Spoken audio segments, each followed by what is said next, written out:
Okay, greetings, brothers and sisters. Today is Thursday, January 8th. So I had a voiceover, and I think I have it here um, at the end, which I made. And I talk about, someone said, would you join me in praying for homeless people? And I was talking about that and, you know, addressing that in a Sahaj Marg way to understand how we feel about prayer and people's situations and things like this. And so there was this video clip, or there was a video that came up when I was searching for gratefulness meditation. And some guy was offering a grateful meditation. It was really just a mantra for 5 seconds. So I'm going to show you a little bit of that because, I think I'm saying in one of these clips that I've logged so many hours of meditation, 24,000 or something like that, hours of meditation and over my lifetime. And, 2 hours a day for 30 years or whatever it is. And so, and it might even be more than that in terms of all the time I've spent talking about God, thinking about God, making videos, doing sittings, things like this. So 2 hours is probably small for the amount of time I spend on, my spiritual path. But anyways, so I want to show you that clip. And then I just made today a long voiceover about kind of the state of humanity. And I had this realization about, the people in the higher levels of spiritual, people who are on the high, the small percentage of people that are able to do a spiritual practice, people with IQs above 120 and above, which makes up 10% of the population. And I get into all this stuff. I actually did a voiceover before that. I'll put both of those voiceovers in here, the one that led to the one today. And so, yeah, this video is a little bit, slapped together of things I want to, save here in the Gratefulness Meditation about some of these things. So here it is. Okay. So I often search for Gratefulness Meditation to do the sittings on the Gratefulness Meditation channel that I have. And I always get these other things with it. Now, I spelled gratefulness with 2 L's purposely so that people could find my channel more easily, because I knew YouTube would probably hide it, or there'd be, flood of this new age bullshit on it. When you search it, if you search gratefulness meditation, there's a lot of responses and a lot of, things that aren't good. So I do it with 2 L's, but it still will recommend stuff from with 1 L, like my channel will come up first. And I get these videos, and so once in a while I check one out because they're, usually some bogus new age stuff. This one's particularly funny because... Wait, stop. We're going to do a 5-second meditation. You have such meditative energy.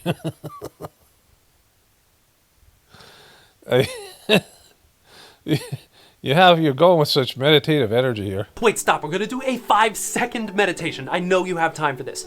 Yeah, because there's no such thing as 5 seconds meditation. Like, it's just not possible, right? I mean, there's certainly no benefit. So the reason I meditate is because the Sahaj Marg system that I do has transmission and cleaning. I did meditation before. Meditation is a state of mind. Everybody meditates all the time. What's important is the object of meditation and what you're meditating on. And so, but this guy's going to be... I'm going to say thank you so much for my life in this 5-second meditation. So this is just an affirmation. So this is an affirmation for 5 seconds long. It's not a meditation, right? It's not even a prayer. And,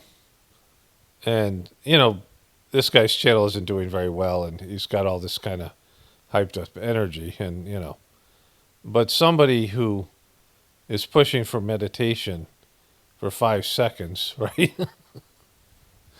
is just catering to people's...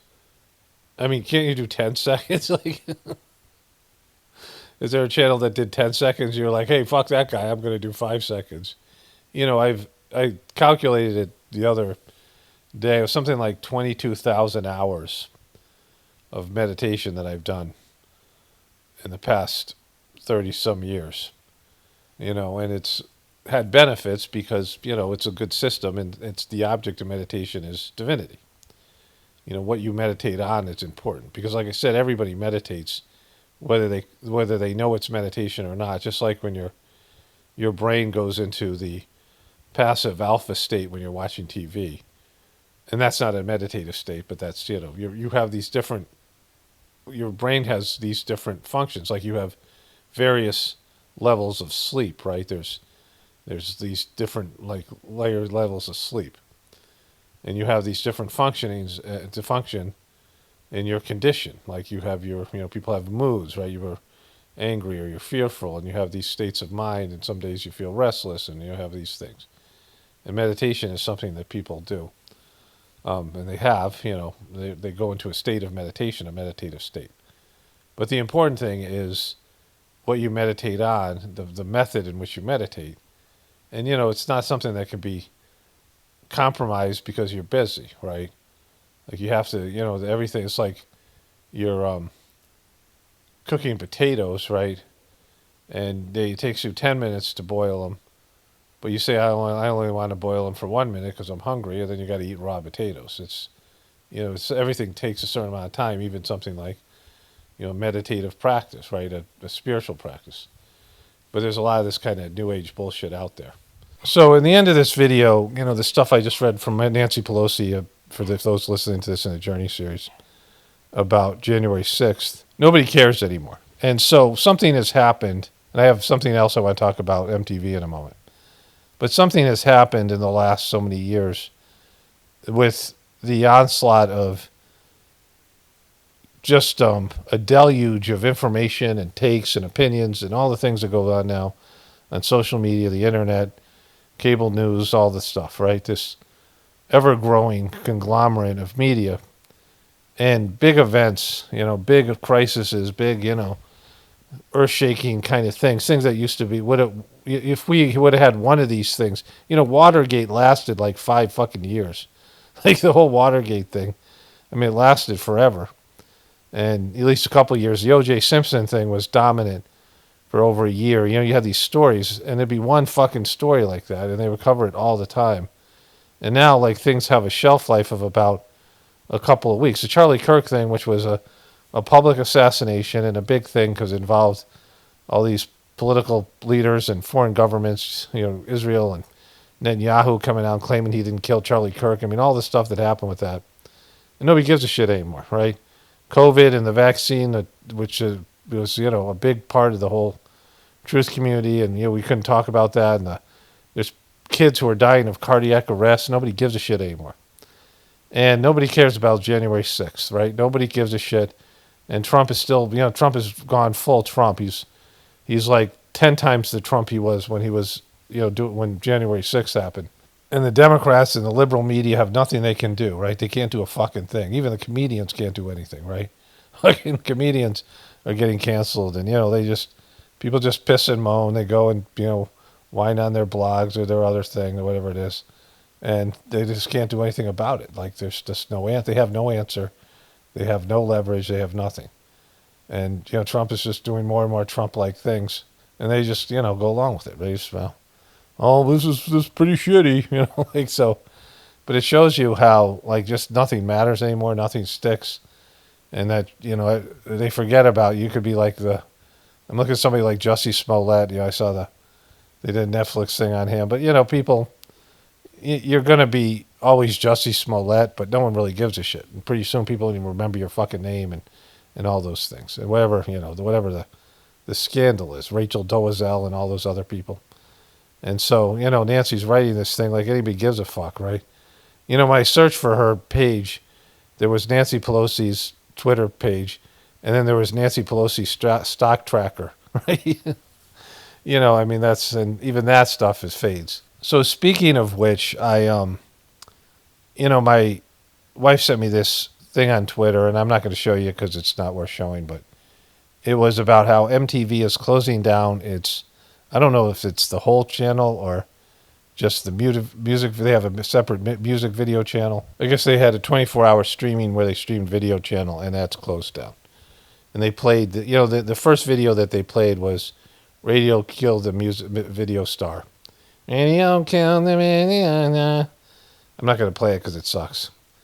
It sucked then and it sucks more now. But it was it had a lot of like techno kind of, before techno, whatever it was. But, I was there as a kid. I don't know when MTV first started, but I saw it. Like I watched this first stuff that happened on MTV, right? Like the first year of MTV, I had, we had this thing, we had just gotten cable TV. And we had this, it was like a box, so before that, when I grew up, I'm 61 now.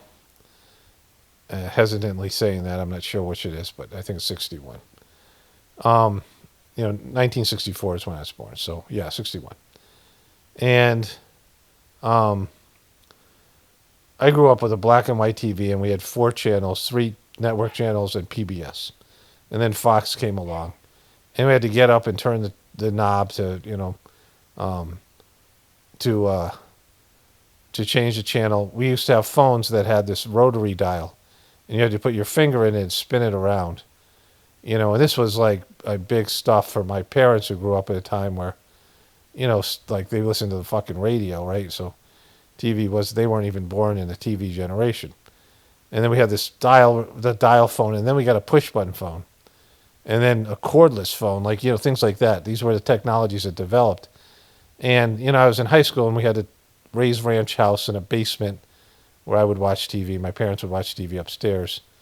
And there was a box, and there was like a 20-foot long cord attached to it. So it was kind of like a remote control. The thing was the size of a fucking shoebox. And it had 3 rows of channels, and it had a switch from each row. And I thought it was like the height of luxury, not having to get up to change the channels, right? And so I watched MTV, and this is, I am on the cusp of being a boomer, and between being a boomer and Generation X, but I always thought I was Generation X. My brothers and sisters were boomers, right? My ex was older than me. She was a boomer. And, you have these distinct differences in our generation. And I consider my generation, the Generation X, as the MTV generation. Like we were the kids where, there was this switch from listening to songs on the radio to where there was these music videos. And of course the iPad, the iPod, and, the Walkman and the iPod, where the Walkman, you had these, cassette tapes, and you could walk around and listen to music on a little cassette player, and all these technologies started to advance, and it changed everything. Like cable TV, think about the amount of content, and those of us who grew up with 3 channels, we see the deluge of content and like how it's changed everything. The access to content, you have to watch.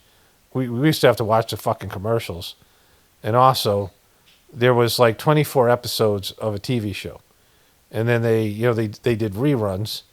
And like during the holidays, they had the shitty holiday entertainment, and you had to watch that. If you wanted to watch TV, that's what you had to watch, right? Network news, that's where you got your fucking news. Or people used to read newspapers and magazines and shit like that. And if you want to watch TV, it was fucking so limited. But it was for generations of that time, it was like a big thing. Like you thought it was, like my parents and people like that who would, like it's the same way for. Me and people who grew up when I did, when we see cell phones and we see the internet, like, it's just so, we see the difference from when we grew up, right? And when I was a kid, I went out and played till dark every night. So, maybe it's in the winter. Sometimes I certainly watch TV, but, barely. In terms of what these kids do with their devices, like I would get up in the morning, and it was Saturday, like I'd leave the house and wouldn't come back till like dinner time come back for lunch or something like that and go out and play. And kids, there's every lawn in the neighborhood was full of kids playing, like it was, there's just kids everywhere on the streets. There's just, a total difference that you see nowadays. But I knew like MTV had changed everything. And then MTV started to play that show, The Real World, which was the first like big reality TV show. It was this bunch of young people living together in a shared apartment called The Real World. And it was pretty cheesy. But it was the onset of reality TV, and then, of course, Survivor and these other shows came on. And that changed TV. And then, of course, the way that the internet, that changed everything. And cell phones now and all these other things, all these devices and the way content is managed. And so, like when this idea that video killed the radio star, my wife and I were talking about this, how now, MTV is a fucking dinosaur. Like, this was cutting edge shit when we were in high school, right? Like, so when my wife and I were in high school, like MTV was like, oh my God, this is the whole new fucking thing. And, it was a whole new genre of how to disseminate music. And of course, all the ways that's changed in the digital age and all the other things have gone with it. And to where like people now have 1,000 songs on their phones, right? Like it's crazy. It's for those of us who, like I said, who saw this, this evolution of technology, right? And how it affects everybody. Like, we've seen the differences between when we grew up and then each generation since then. And now it's like, kids are completely foreign to what we were. We're almost like a different species. And, for me, I don't give a shit about the powers that be and, all these things. I don't care. Like, I cover things here and about people I don't care about at all. And, sometimes I have fun mocking them, and sometimes it's, I find some of them funny or some of the stuff funny. But, if it wasn't for this YouTube channel, I wouldn't see any of it, most of it. Even stuff with the truth community no longer really appeals to me because the truth community has become a joke, and we're long past the time of, you're either preparing for what's coming or you're prepared for what's coming or you're not.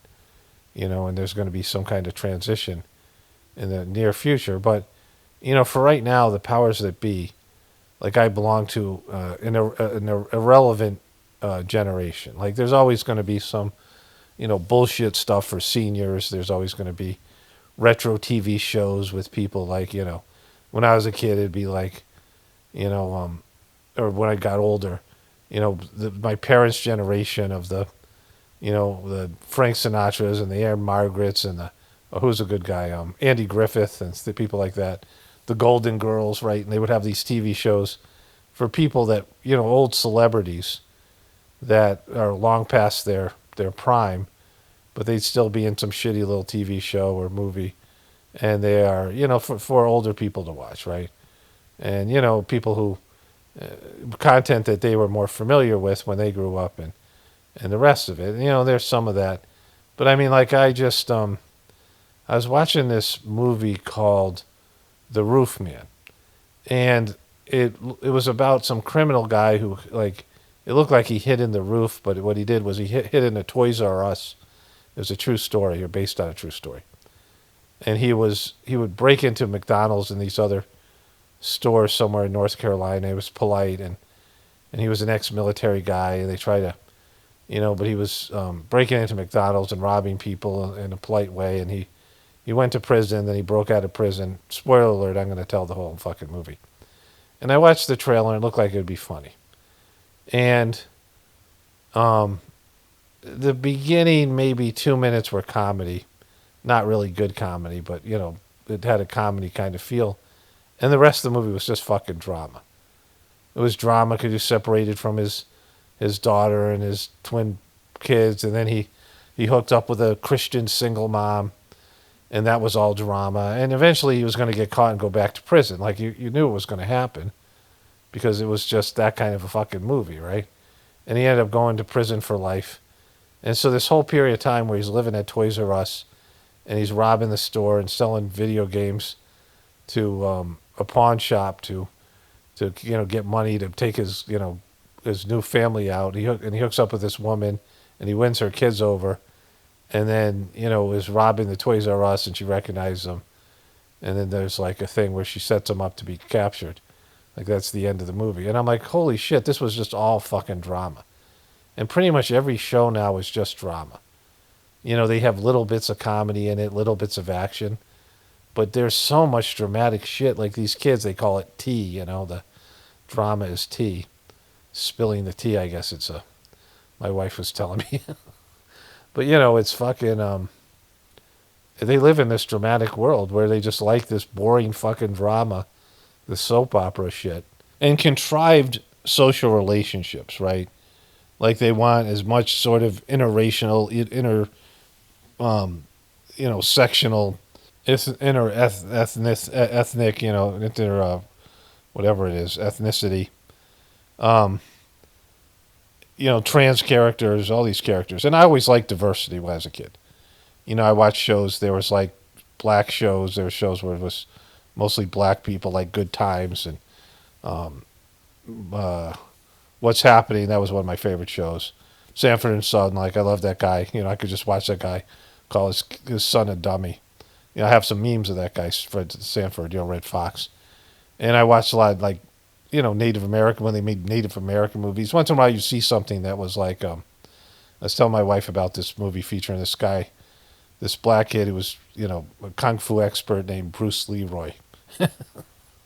I forget the name of that thing. I could look it up, but don't tell me, don't care, don't need to know. I actually looked it up. I want to watch it again at some point. But, I would watch various things that were, and I just thought everybody was watching it, right? Like when I watch TV or movies and things like that.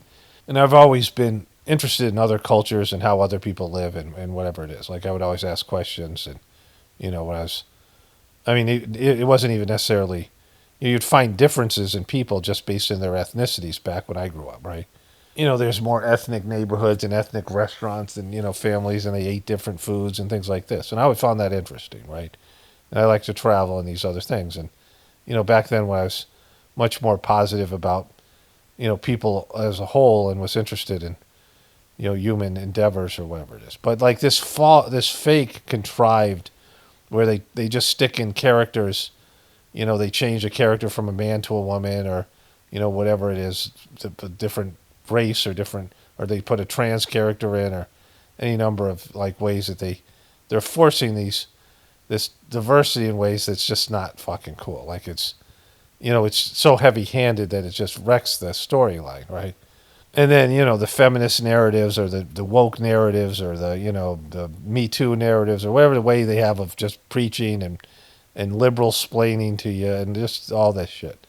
And, a lot of this stuff now is going to disappear in the content being made now under, Trump's time. I mean, all the censorship that went on in the Biden years and all that kind of shit. Now, all the ways that Trump's people are influencing content and, all these people who are embracing their whiteness and all that shit, right? There's just very few. Like once in a while, you find something that's really great. Like I said, that my wife and I watched a number of shows. Like the show Pluribus was great, and the main lead character is a lesbian, and it fits the character. Like it's not like it's some contrived thing, right? And it really doesn't affect the story, but it's a very interesting, compelling story. We watched that show. I forget what it's called, Down the Lowdown, which wasn't quite as good, but was good. And then something else we watched, I talked about. But these shows that they are just full of drama and full of all this, just political bullshit. And I mean, I don't even understand how these kids watch this stuff, right? The people that are growing up, and it's like just really bad content. Like I said, once in a while you see something completely original, and there's such a diverse level of. There's so much money in content now, and you have all these various channels. And I watched that movie, the Bugonia. That was just wonderful and just really interesting. But like you see something like that, but for everything like you see like that, there's just slop. So much slop. And now with the AI stuff, and so much is for stupid people. And I think that there's lots of people that are just falling. Like under the bar, like they're like under the bar of, being able to understand basic plot lines, and they need everything to fucking explain to them. And there's just a lot of content that's there for stupid people. Like they explain the same thing over 4 to 5 times. You see the characters standing around a circle, and each person gets a line or two and explaining the plot to the fucking dumb fucks who can't figure it out for themselves. And they go through like multiple scenes where they're just. All right, let's explain everything to the dumb fucks because we've left them behind. And I think there's just more and more dumb fucks out there and more of this type of content. And, so I've seen all these things. Like it's a guy, I live from a bygone era. Like everything that was there when I grew up is gone. And for the boomers, it's even more so, right? Like everything that we saw and, everything that we knew as political life and everything we knew as, entertainment and just lifestyle and, and all the rest of it's disappeared, right? It's a bygone era. Okay, so I was going to wrap this up here. I think I covered what I want to say, and I was searching through the comments, seeing if anything that I might want to cover here, and somebody wrote this. So just going along with what I was saying. So I think this supports your critical videos, Paul. I just Googled what is the average IQ of Americans, and yikes, didn't mean to scare myself, LOL, it's 100. Then I Googled qualities of a 100 IQ level person. Google said, someone with an IQ of 100 is considered the average, generally possesses average intellect, understands common concepts without deep strain, thinks like most people in their social group, enjoys typical hobbies, and seeks a normal life, often not focusing on complex intellectual challenges unless interested, feeling socially normal, and possesses typical curiosity and problem solve for everyday situations. There's actually a lot more about the 100 IQ, but I haven't done my sittings in a minute, so I may need to prepare before reading more, LOL. But to grok why she gets millions of views, I couldn't help but to Google how many Americans are 100 IQ level, and the answer is about 50% of Americans have an IQ of 100 below, and roughly 50% IQ of 100 and above. So I Google what's half of the U.S. population, and I think so the person goes on from there. It's 170 million people. I'm not a big fan of IQ way of, people have different learning styles, different abilities, and, people who are spiritual or spiritual tendencies, aren't the smartest people. Like people with 180 IQs almost are never connected to divinity or their hearts, and they're emotionally and spiritually like retarded, right? They're brilliant, they're like computers, but they're, so like a fully balanced person who's, has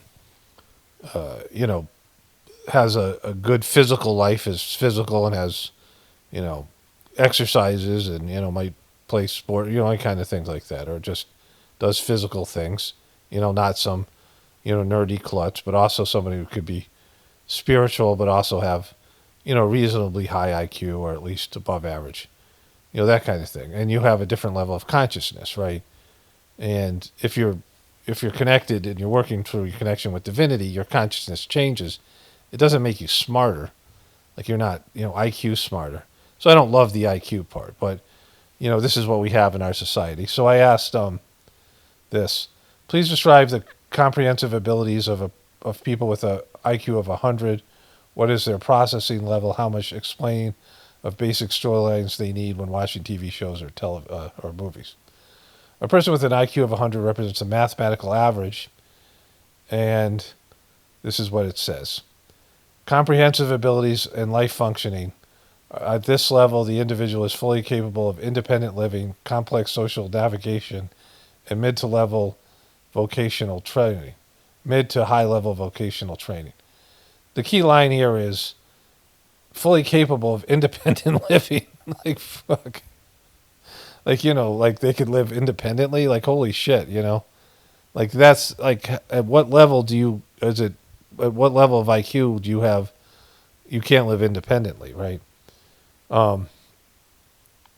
They can typically complete high school and earn a standard undergraduate college degree, though they may require more study time for highly abstract or mathematical rigorous subjects like theoretical physics and advanced calculus, compared to those in the gifted range.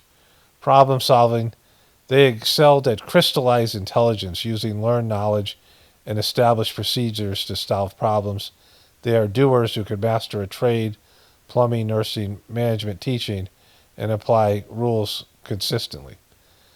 Abstract reasoning, they can understand metaphors, social nuances, and basic if-then logic. However, they may prefer concrete examples over purely theoretical models. And this is what I was talking about. Like, people who want concrete facts and want proof and want, this is how it was and these are the people who are guilty. There's the people that wreck the truth community, because you're never going to get that. Like, you shouldn't be in the truth community. If you want the legitimize facts, then you be a sheeple. Believe the official story, right? Because, you can look at the situation and know that Charlie Kirk's fucking assassination is bogus. Like the whole thing, or Trump's assassination was bogus, or any number of things. It's just like the invasion of, Venezuela, or all these things, right? But you're never going to get the official story. It's never going to be the truthful story, right? You're never going to get the true story. And you just have to live with that. And there's lots of people who are so black and white they can't. If you think of IQ as a computer processing, and IQ 100 is the current industry standard, it is not slow. It simply operates at the speed at which most of the world is designed to run. They process information at a pace that matches standard classroom lectures, news broadcasts, and workplace instructions. They do not typically lag in conversation. Working memory, they can generally hold 5 to 7 bits of information in their mind at once. This is enough to follow multi-step direction, go to the store and get 4 times, get 4 items, and don't forget to use the coupon coupon on the app without needing to write every single detail down. Like, holy shit. Let me do a follow-up question here first. So I asked about how many bits a person with 120 IQ have. So it's 5 to 7 bits for 100 IQ and 8 to 10 bits. An individual with 120 IQ is on the 91st percentile, smarter than roughly 9 out of 10 people. Bits and slots capacity approximately 8 to 10 bits. The difference, while they have only 2 to 3 more slots, they have their chunking speed is significantly higher. They can wrap up complex ideas in a single slot much faster. And media comprehension, they never need a previously on recap. They can follow complex nonlinear shows without feeling lost, the Westworld or Dark. They often predict plot twists 20 minutes before they happen because they're running more what-if simulations in the extra slots. If they give them a list of 10 items to get at the store plus side errand, they will likely remember it all without a list. They have overheard left or over even complex tasks. I used to be able to do all this stuff. My memory used to be like incredible, and it's still good, but it's like, like I just like glitch. The 140 IQ, the high bandwidth processor. An individual with an IQ of 140 is in the 99.6 percentile range, often classified as genius or highly gifted. Bits, slots, capacity, approximately 12 to 15 bits. The difference at this level is working memory starts to function differently. Instead of just holding items, they can hold entire systems. They can manipulate 5 or 6 variables simultaneously in their head, solving multivariable physics equations, or mapping out 10-step chess sequences without dropping the first piece of data. Media comprehension, they can actually find standard TV boring because the pacing is designed for the 100 IQ standard. The brain solves the plot twist so quickly, they spend the rest of the show looking for technical errors or subtext. They can watch a film in a foreign language with subtitles while simultaneously analyzing the cinematography and political subtext of the script. The parallel processing hack at 140, the brain often performs parallel processing that can carry on deep conversations while mentally planning the week or solving a problem from work in the background. So that kind of explains, the situation for me. I was, when I was in like 4th or 5th grade, I had dyslexia, and I didn't find that out till I was 30 years old. My mom told me later on when I had kids. My kids were homeschooling; they had some of these issues, and we started to look up dyslexia, and I'm like, holy shit, that's me, right? So, but I had to take these tests, and I had a higher IQ, like in the like 142 or something. But they thought I was like retarded or something because I couldn't. My dyslexia wasn't that bad, but I had, I was introverted and, a different learning style and whatever it is. So this kind of explains some of the things that they're saying, like It's how I watch TV or all these things. Okay, so let me just go back here to the 100 IQ. The power, again, IQ is not, like to me, it isn't a good way of assessing it because, there's things that I'm not able to do, certain things because of whatever way I'm wired. And everybody has that. Like there's people who they'll score really low in IQs, but you talk to them about like, an engine or some kind, just any number of like, things that they're interested in, specialize in, and you can't keep up with them, right? Because they just know so much more and they're into it. So there's different learning styles and there's all these kind of things. But what I'm talking here is comprehension level. And some of this stuff translates to that, right? The ability for people to see what's going on around them. This is going back to the 100 IQ. The power of chunking, if you can group those numbers in something meaningful like date or zip code, they have turned 9 bits into 2 chunks. The hack is how an average person handles complex tasks. They don't have the folders. They just learn to put more information inside each folder. Processing level, IQ of 100 versus IQ of 130. The main difference is an average person and a superior IQ is just the number of slots, but the speed and efficiency of chunking and processing. Okay, my wife and I, it was a beautiful day out, so we went for a walk. And I could read the rest of this, but whatever. I was talking about this in the last video, that there are people who are trying really hard to think for themselves. You can see it, but they just can't get there, right? And like I said, the IQ thing is, it's kind of an indicator. It's one way of looking at things. But, I was telling my wife about this. We were, when I was in like 4th grade or whatever it is, I had trouble with my B's and my D's and my Q's and my P's, in terms of making them backwards. I had really difficult time handwriting. And my dad's handwriting was atrocious. My dad wrote in cursive and print. It was illegible. My brother had horrible handwriting, and I had bad handwriting. I think maybe mine was the best, but I can't even say. It was certainly better than my dad's. I'm not sure about my brother's. And all of us wrote books. Like we all had written, some sort of books, manuscripts, unpublished books.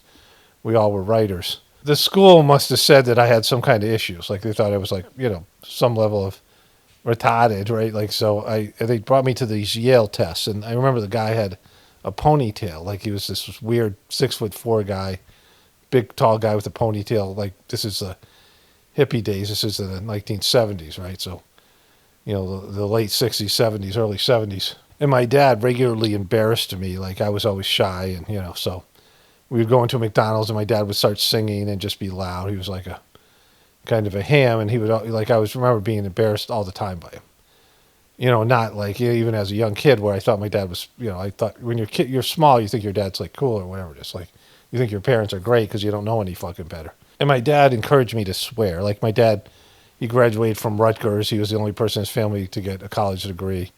And he ended up being a guidance counselor. And he could have got his master's degree. He was smart. He just, he was, was kind of a loser.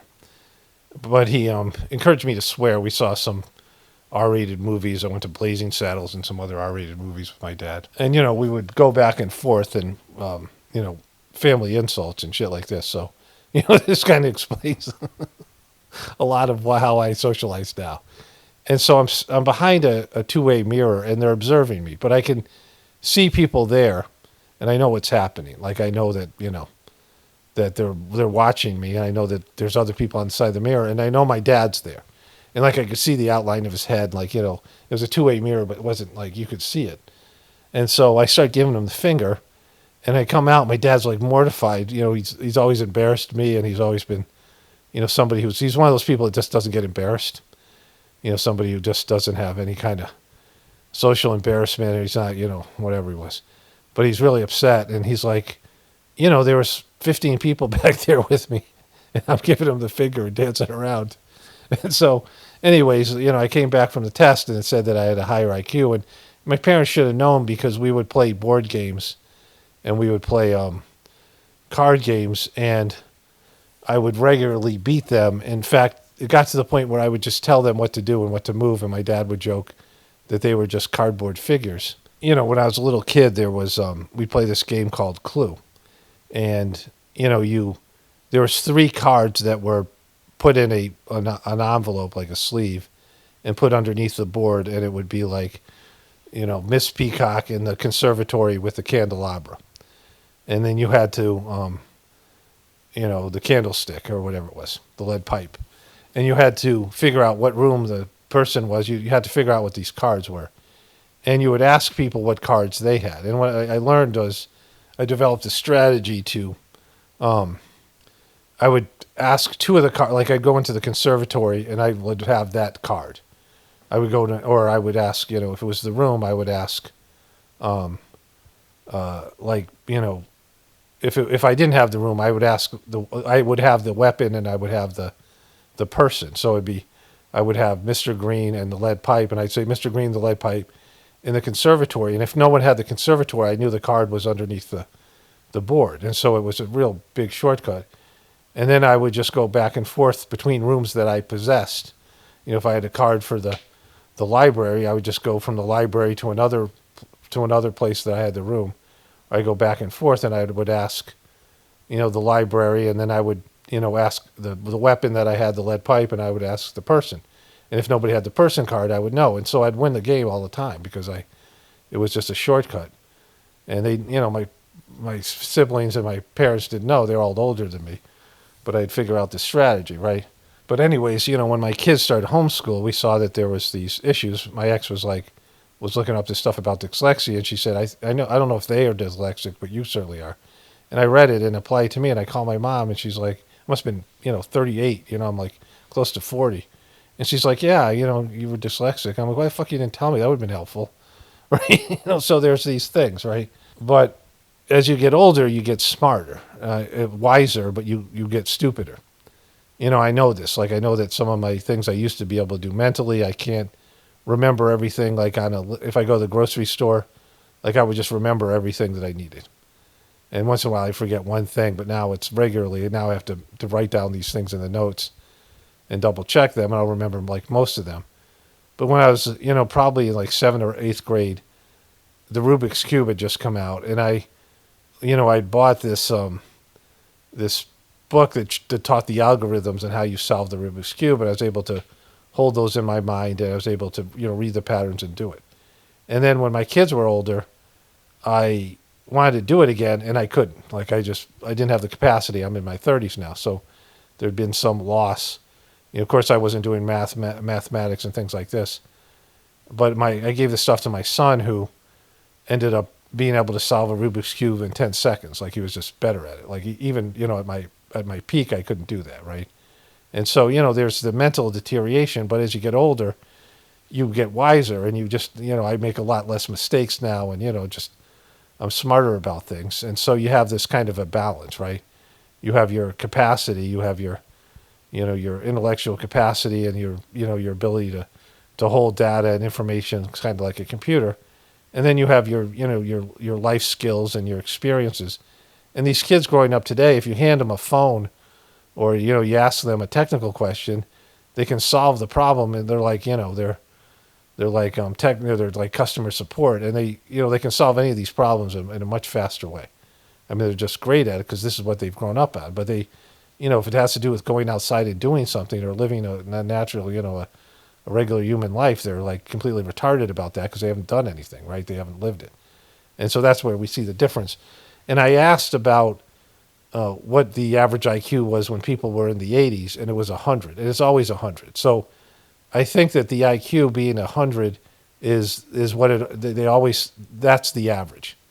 Whatever people are able to process and whatever they were able to do, the average IQ is always going to be 100, even if people are getting smarter or stupider as time goes on in terms of the test and the comprehension. So they just change the criteria for what 100 IQ is, right? And so, like, this is what we're dealing with. And when half the people are, they don't have the ability really for abstract thought and these types of things, at least some of the, this is the 100 IQ, the stuff I was reading, is at the top of those people. And again, like, I said, it's not the most accurate test. I mean, it's just, what we use. But, half the people are just, I mean, they're capable of functioning, but you can't have a conversation with them, and they can't understand, truth or concepts and abstract concepts. And so then you have all these people who are smart enough to see that and take advantage of, the 60%, the 60% of the people that are just want news. They want just concrete details, and they want to be told what to do and think, and they don't want to think for themselves. Like I was saying, a lot of people trying to think for themselves in the truth community, they just can't do it. Anyways, let me wrap this one up here. Only spirituality will save this world. This power model definitely important from the Apocalaughs and the Ascension. Everyone have a blessed day and be grateful. Okay, greetings, brothers and sisters. So I finished a video yesterday with a voiceover. Today is Thursday, January 8th. This video is going up on Saturday. I'm taking tomorrow off. The video that's uploaded now, that'll be going public, whatever it is, tonight at 9 o'clock. Thursday at 9 o'clock. By the time you listen to this, it'll be 2 days ago.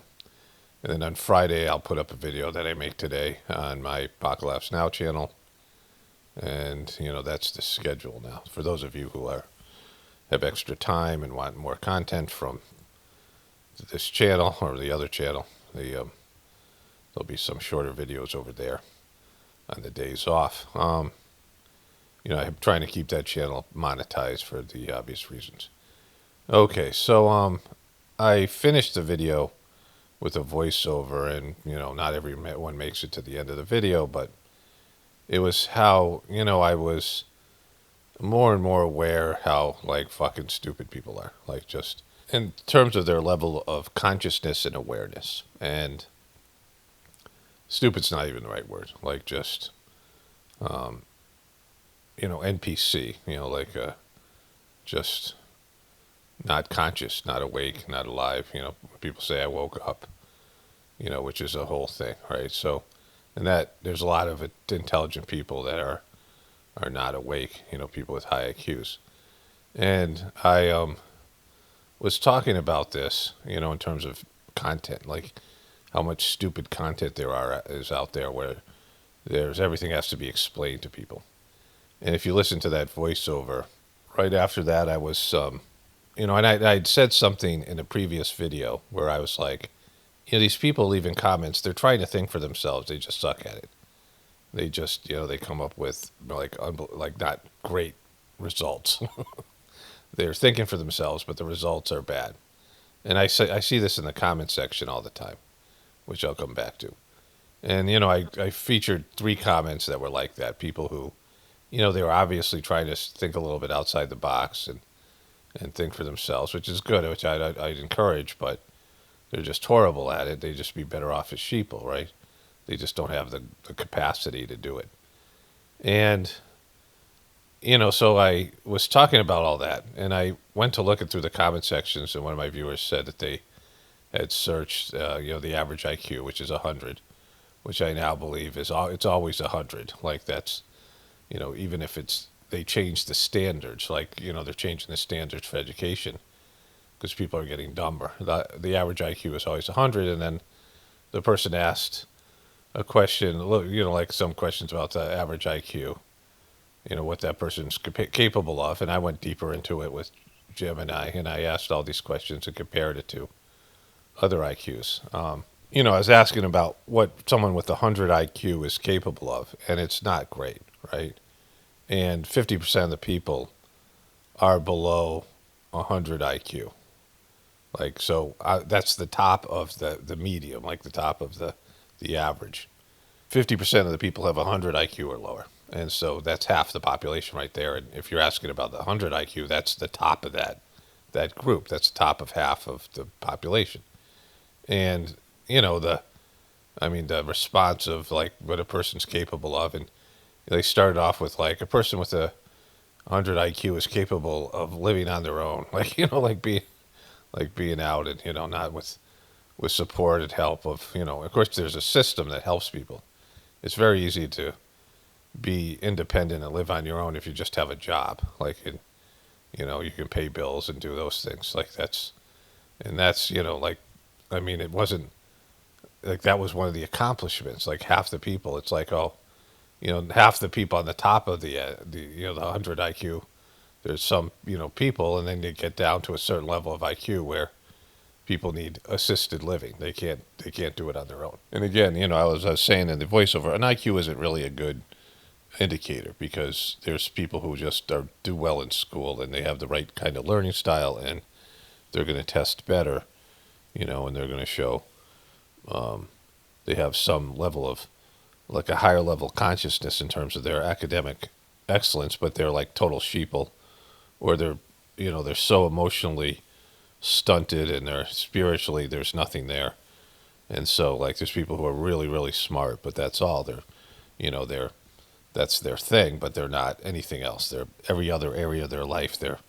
There's less, right? They have like a good, brains. They have a good like capacity in terms of their brain's capacity, but they're not. That's it for them, right? They're not good at. They're really remedial and like retarded everywhere else, right? So they're less than in these other areas, and so like there isn't a good way of indicating this other than just how you experience people, right? Your ability to read other people and see where their capacities are, right?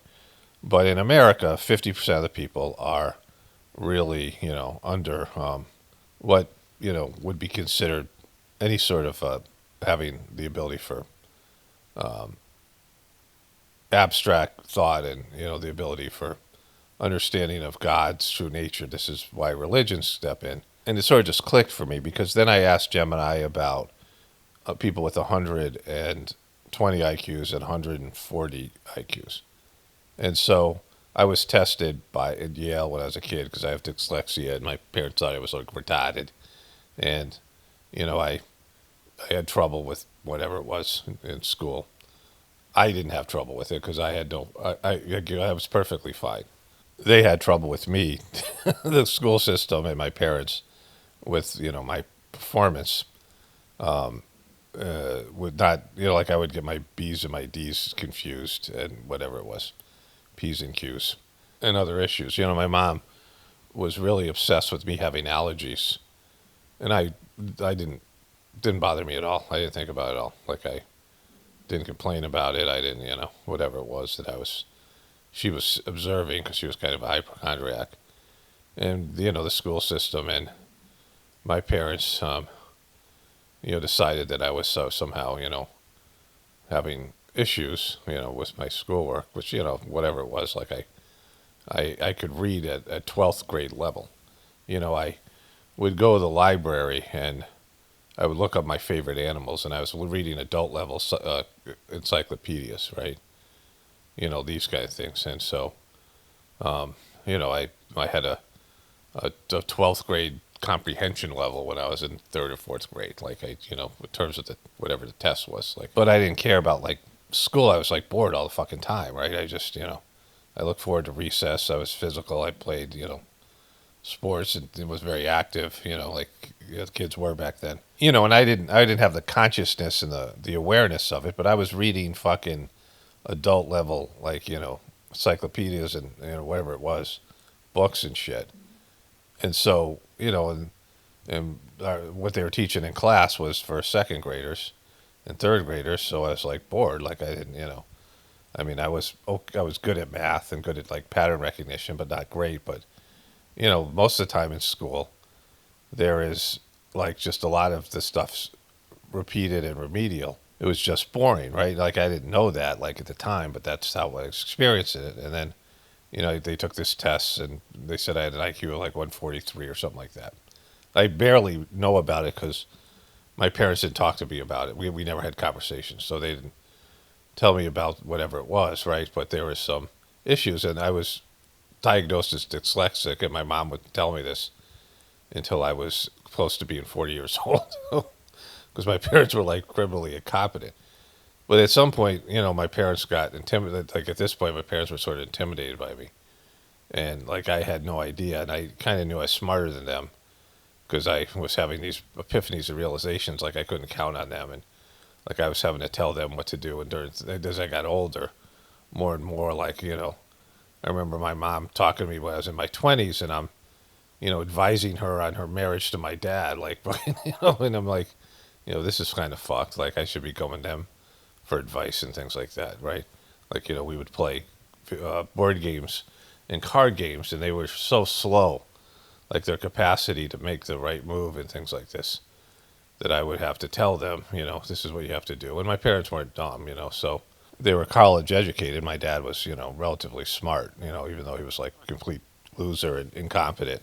And, so anyways, the reason I'm continuing this, I was thinking about some of these things. Like, I've been really reflective, now that I've gotten into my later years. And I'm understanding things that I didn't understand. Like, sometimes not sometimes, as you get older, you have things that you developed in past lives, especially if you've had like many past lives or whatever it might be. Like, access to you have access to programs inside of you that don't kick in until you get older. Like, when you become a parent, something changes in you. Like, you're just a different person. You're functioning on a different level. When you go out and you move out of your parents' house, all of a sudden, these survival mechanisms and these abilities that you didn't know you had kick in, right? Like, I'm relatively a good cook. Like, I'm good at cooking food. I obviously had some past life experience. I just have a knack for it. And it really didn't come about. Like, I took a home ec class when I was in high school, and I started cooking foods, making omelets, and I was interested in it. And then, of course, I moved out on my own, and I learned to do macrobiotic cooking because my brother was doing it, and I was suffering like poor health from drinking and drug use, right, when I was in college. And then, as I got older and I was married, my ex got sick, and I started taking over all the cooking. And then, it's just sort of gotten better since then. And, like a knowledge base. But it was, it took a long time for me to really, develop the level that I'm on now in terms of cooking. Like, I just have a sense of it. And the same thing with farming. Like, I didn't know anything about farming. And there's things that I'm just good at. Like, I've developed these capacities and, cutting paths and doing things. So you have these things that you have inside of you, and they're looking for the right environment and the right circumstance to be pulled out of your system. And, I was saying probably about 5 years ago, whenever it was, that I just feel like I'm a competent person now. Like, after all these years, it took until my 50s where I finally understood life. I kind of understood, how I function, I have like, abilities, but I also have, I don't want to call them sensitivities, but things, and, that I have to, things that I have to compensate for that just aren't, maybe they're good things. There might be like good things if in a different type of civilization, but this modern day system, they're not good. And I have to just, I don't want to say protect myself, but, just be aware that like some of these things, I'm not suited for this system the way other people are. Some of it's about being introverted, but some is just like I can't, go to some, like I couldn't go sit at the dropping the ball at the New York, whatever it is, Manhattan Plaza or whatever it is there that they do that. Like, be in a crowd like that, go to bars, do those things, which I don't have any desire to do anyway. But there were things that I used to do that, would drain me, and, they would kind of make me glitch out or whatever it is, these kind of things. And, the other thing is that people used to live hundreds of years, thousands of years. There's human beings that live a lot longer. Like, a human life are purposely cut short because of there's been genetic manipulation, and, this version of human beings is more like a cloned slave than, a genetically modified slave, like the people that are on planet Earth right now, than, what we're designed to be. Because, I've said this before. Your 4 things that you need to do, you need to, when you become an adult, have some kind of career, right? Have kids, and have a marital relationship with somebody else, and spirituality are all packed into this one period between the ages of 20 and 40, right? 20 and 50. And, you're doing all 4 of these things at once, and every one of those things can take up most of your time. like all of those things, if you're going to do any of those things well, and they take up most of your time, and then you don't have a proper support system, because our system wants you to be a worker and a consumer first and foremost. Like, you're supposed to consume and work. That's what the society wants you to do. Consume as much of whatever it is that you consume, whether it be goods and products and services, or content. They want you to spend, your non-working hours consuming. And, in terms of being a parent and developing a loving relationship with your spouse, those things are, neglected. And then they don't want you to have any kind of spiritual life at all. They don't want you to have any connection with the divinity within you. And in fact, the religions are very materialistic and encourage materialism. But if you lived 1,000 years or 300 years, you could do each of these things separately, right? You could, have a career for 40 years, whatever, 50 years. And then you could get married and just be with that person for a number of years, and then have kids. And then, whatever, pursue your spiritual life after that, and you'd still have like 100 years to do that or more, right? Like, and in conjunction with these other things, right? But when you have all four of these things packed together and you have this limited time, and by the time you get through all that stuff, you finally are able to understand what you are as a person, right? Like, if you have like this kind of level of consciousness, you finally get it, right? You're like, yeah, this is what's like, this is how I am, and this is how it is again in the world. Like, I understand the system, I understand the world, and I understand myself. Congratulations, get ready to die, right? So that's where this is a kind of a situation we have. They had this thing in the movie Blade Runner. The clones were designed to live 4 years. They were superior, they were physically superior and stronger. And some of them were smarter. Not money, most of them weren't. But they were, they were designed to have a short period of time where they could be workers, and then they would expire, prematurely. So, and I was thinking about this, that I had a mixed experience of, and again, smart is not the right word, that I had sort of a, well, going back to what I was saying about the IQ thing, two things I wanted to say about it. The first one is the people between the IQ of 120 and 140, which, I'm somewhere in that range, I think now. You get stupider as you get older, whatever. But my consciousness is, much higher because of the meditation and the spiritual, practice. But your brain doesn't work as well. You just can't do things as well as you did before. You start forgetting things, and these things. And so your IQ is going to come down, but your consciousness can go up. But either way, those people are the top 10%, right? So, people watching this channel who understand what I'm talking about, because in the beginning, I made videos that stupid people could watch. I made Illuminati videos. I made, things that are, about stuff that would go be for a wider audience. And I didn't do this intentionally.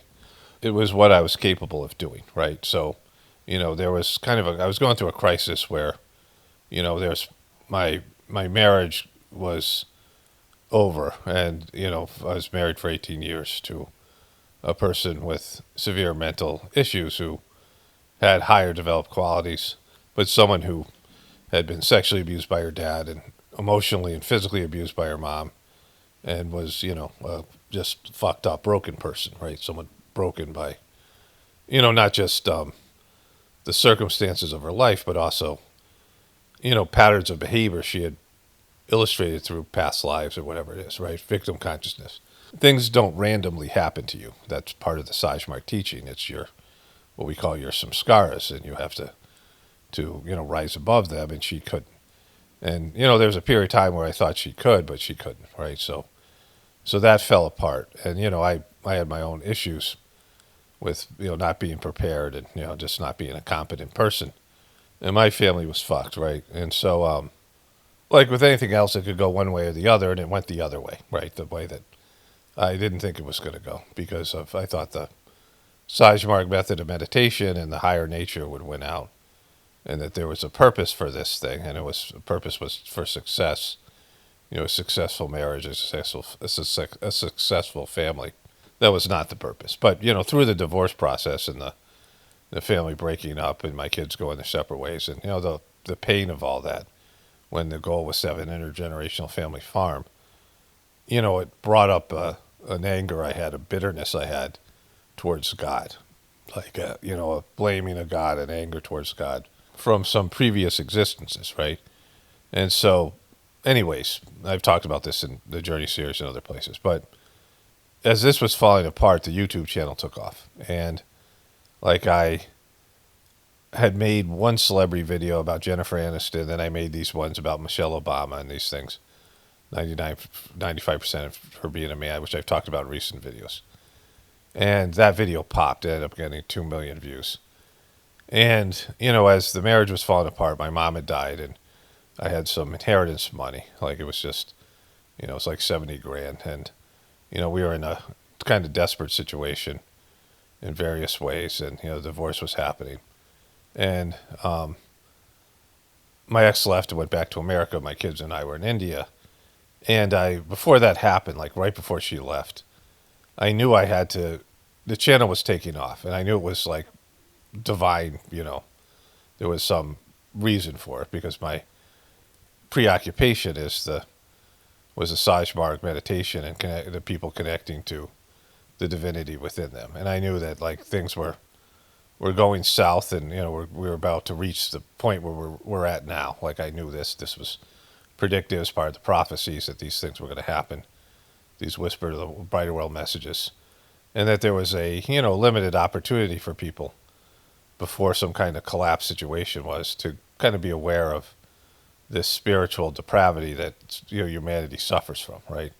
A lack of connection to divinity. And so I was seeing that the YouTube channel had a purpose. And so I was like, well, I have to make this channel a job. Like, I have to be able to bring in income, and I have to make it financially viable. I was making some money, but I had to make more. So I looked at the videos, and I had made around 10 videos. And so this is 2014. So I had this YouTube channel for 7 years. And most of the videos were about homesteading and things like that. And my top videos in terms of making money and views were celebrity-related videos. And I was like, fuck. Because I just, even as a kid, I read like a People magazine. I watched Entertainment Tonight.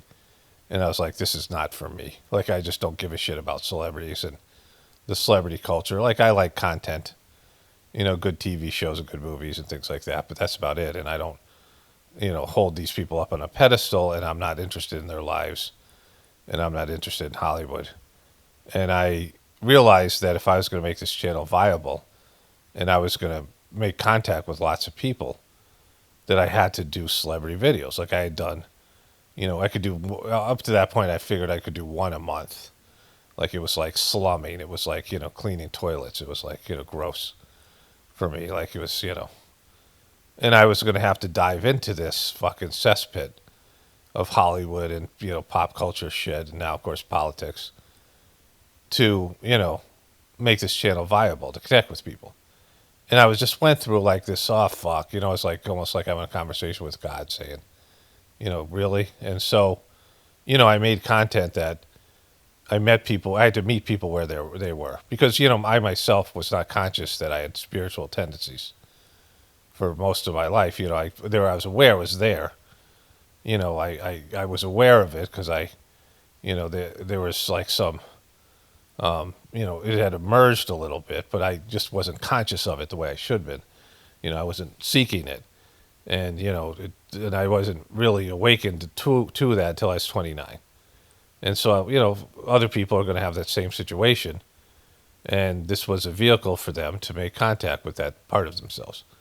And so I had to meet them where they're at. Like, I couldn't, just talk about spiritual things to people who were unconscious of their spiritual tendencies. Like, they had to be, I had to find some common ground with them and talk about things where they were, wherever they were.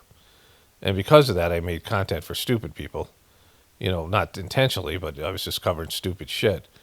And, I got lots of views from people who have remedial type of, mental abilities and, spiritual abilities, because that's where most people are at. I'm going to go eat breakfast now, so I'm going to cover two more things. I'm giving myself a note. I want to talk about my experience in high school, and then also I want to talk about India and people's IQ there. Okay, so back at it here. I ate breakfast. So what happened was, since I think New Year, it might have been longer than that, but I've been like just off. And I don't know, I felt weird New Year's Eve with the whole, it was like surreal watching these morons on the fucking three different channels, bring in the new year, the depravity and the weirdness and all of it. Like I just, I had a weird experience watching that. Like just, and I've had this thing where I've been feeling like this might be the last time I see a Super Bowl or the last time I see, for whatever reason, 2026 year of accountability. But my wife and I did this cleanse, parasite cleanse, and it went fairly well. I had one bad night, really bad night. And I misread the label. I took too much black walnut. Again, I don't recommend things, but this is what we were doing. And then I just I wasn't getting enough sleep. And last night I took a half-hour nap while my wife and I were watching TV. And like I just felt like the first time I was fully caught up on my sleep. It was a weird thing. And then last night, I had trouble going to sleep last night, but I slept till 10 this morning, which is usually 2 or 3 hours after I usually wake up. So that backed everything up. But I'm feeling, like clear. Like I feel like I've gotten enough sleep and I'm sort of acclimated to 2026 or whatever was going on. So after I ate breakfast, and I'm going to do probably a video on my Apocalaughs Now channel where I do farm update. So you guys, if you're interested in the farm stuff, occasionally I show stuff here. We got this mystery little tiny egg, that green egg that one of the new chickens is laying, and we're trying to figure out which chicken it is. So that's kind of cool. And I'm going to cover that on my other channel today. That'll be up on Friday, the Apocalaughs Now channel. But I cook kasha or buckwheat, roasted buckwheat, and I have it with usually 2 or 3 eggs. Today was 2 because I'm eating breakfast so late. And I take the leftover kasha, and we have some mealworms, and we had some grain that we bought that we didn't use. They sent me the wrong bag of grain. It was like rye. And sometimes we use oatmeal. And we mix it together, make like a little hen food. We'll get a big bag of organic oatmeal, and I throw it out the back door, and all the chickens come up to the back door. And my hand gets it's because the kasha is kind of moist and sticky, and my hands will get whatever, and got on the back door. And I have to throw the stuff in wide range, so the little chickens, the baby chickens, and the younger chickens and the bantams, they'll get pecked on if I throw it too close. I spread it out so all the chickens get access to some food. And I keep on pushing, and my wife was watching me, like I've been doing this for months. And my wife was watching me. And she said, there's that thing on the door where you could just hold it open. And so, we were talking about intelligence, like I've been fucking doing it stupidly, right? I'm talking about, all this stuff and IQs and all these things. And I've been like retarded fucking moron. I was like, oh yeah, it makes it so much easier. Because I keep on having to push the door open to throw the food over it, and it's a whole fucking thing, right? And, there's that little thing on the thing that holds the door open, where there's this little metal, you know what it is, like, these screen doors that holds the door open. And, everyone knows about those things, and certainly I do, and I just never thought about it. Like, and usually I'm good at that kind of thing, but, there you go. The other thing, getting back into it, the stuff that there's a shooting, this ice shooting, which maybe, looked a little kind of fakeish. I don't know. I'll have to look into it more. But an ICE agent shot an American citizen in the head. So today's Thursday, January 8th, and that story's blowing up. And that we'll see how long that story lasts, but I'll be talking about that later in this video. But just to give some context to people listening to this in the Journey series sometime in the future, if that story becomes big, it probably could become big for a little bit and then disappear. So, I had this dichotomy where I was viewed as being retarded, being like dumb, or whatever, and having dyslexia and having some like disability, what people would call a disability, and also being like really smart, like genius level, the upper 10%.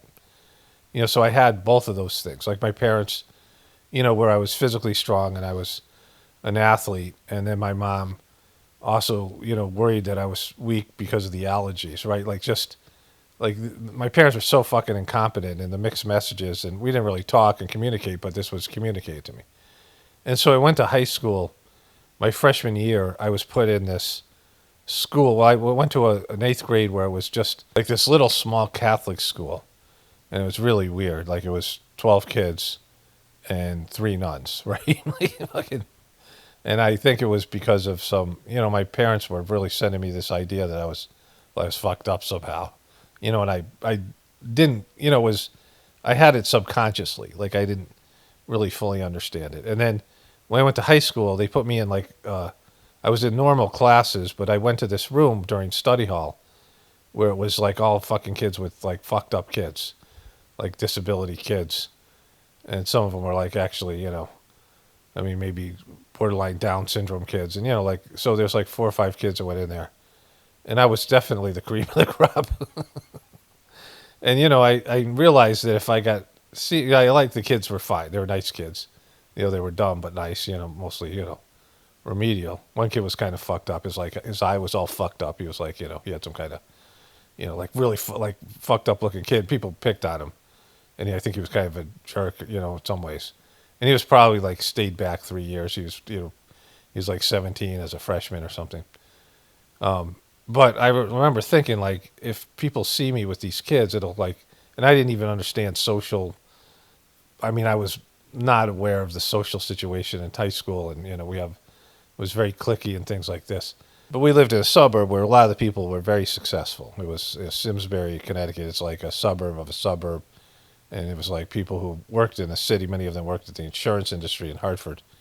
And these kids were very academically motivated. And a lot of them would go to Ivy League schools. I think probably, there's probably 240 kids in my graduating class. I think there was, or maybe 500 kids, I think. Because there was, I think, 2,000 kids in this school. So there's around 500 kids, and I bet 100 or so went to Ivy League schools, right? There was a kid in our school that got a perfect score on the SAT, and there was like 4 or 5 other kids that missed 1 or 2 questions, right? So, there was really smart kids, and, I knew some of them, and fucking, they were just way smarter than me. I hung out with some of these nerds, and, I wasn't really good academically because I didn't care. Like, I didn't, my dad was a guidance counselor. I was completely unprepared.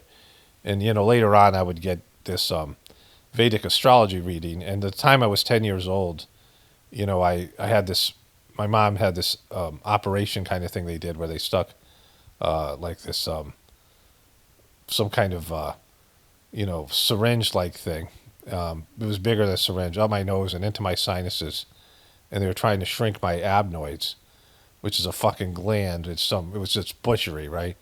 And I think they were using some kind of steroids, and it hurt like hell. I mean, like it was basically up in my brain, like fucking, if you look where the adenoid is. So it's a gland, and I think is responsible, well, I'll look at it for a second, but if I'm looking at a picture right now, and it's right above it's right in the middle of the ear. So going through my nose, all the way through my sinus cavity, they were spraying this stuff, and this, this stuff is, it's it's a lymphatic tissue high in the throat, behind the nose, and traps germs in childhood, helping immune system fight off infection until around age 5 or 8 when they normally shrink. And they decided to shrink this fucking thing. I'm 10 years old, because my mom's hypochondria, and fucking, I can't fucking, like, I feel like I'm going to die. Tears are rolling down my face. Like, and I wasn't a kid that cried a lot, whatever. And my mom freaks out, tells the guy to stop because she was just a fucking moron, right? Like, I mean, this, almost, this is like child abuse, like stupid shit, right? And unnecessary operation. They have a lot of these things where they,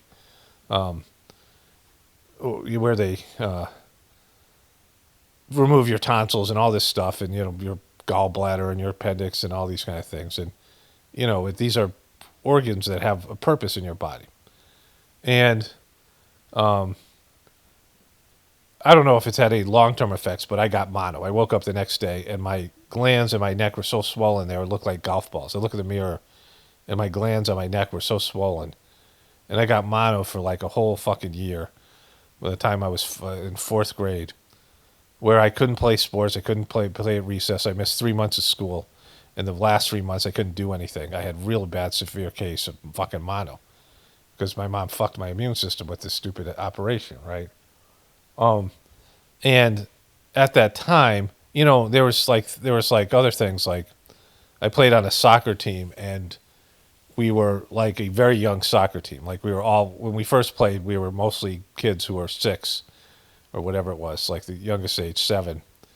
I think I must have been 10 years old when this happened. I'm not sure which. I was in fourth grade. And so when I was in second grade, we had the soccer team, and we were all little kids. Like the other teams had bigger, older kids. We like lost every game. We lost most games. There's a couple older kids on our team, but mostly that. And then in third grade, we were one of the best teams. And in fourth grade, we were all now old, and we was like, our almost whole team was older kids. And we had played together for 2 years, and they ended up winning the championship, but I couldn't fucking play because, I was like in the fucking hospital or some shit.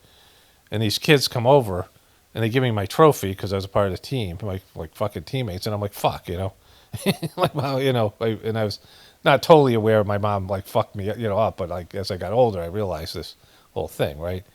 And, when I went to get this Vedic astrology reading, it said I was in a Rahu period, which is a time where you're, in a daze, like a shadowy period, depression, suicide, drug use, these things.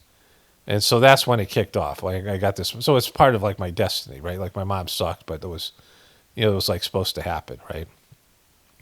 And then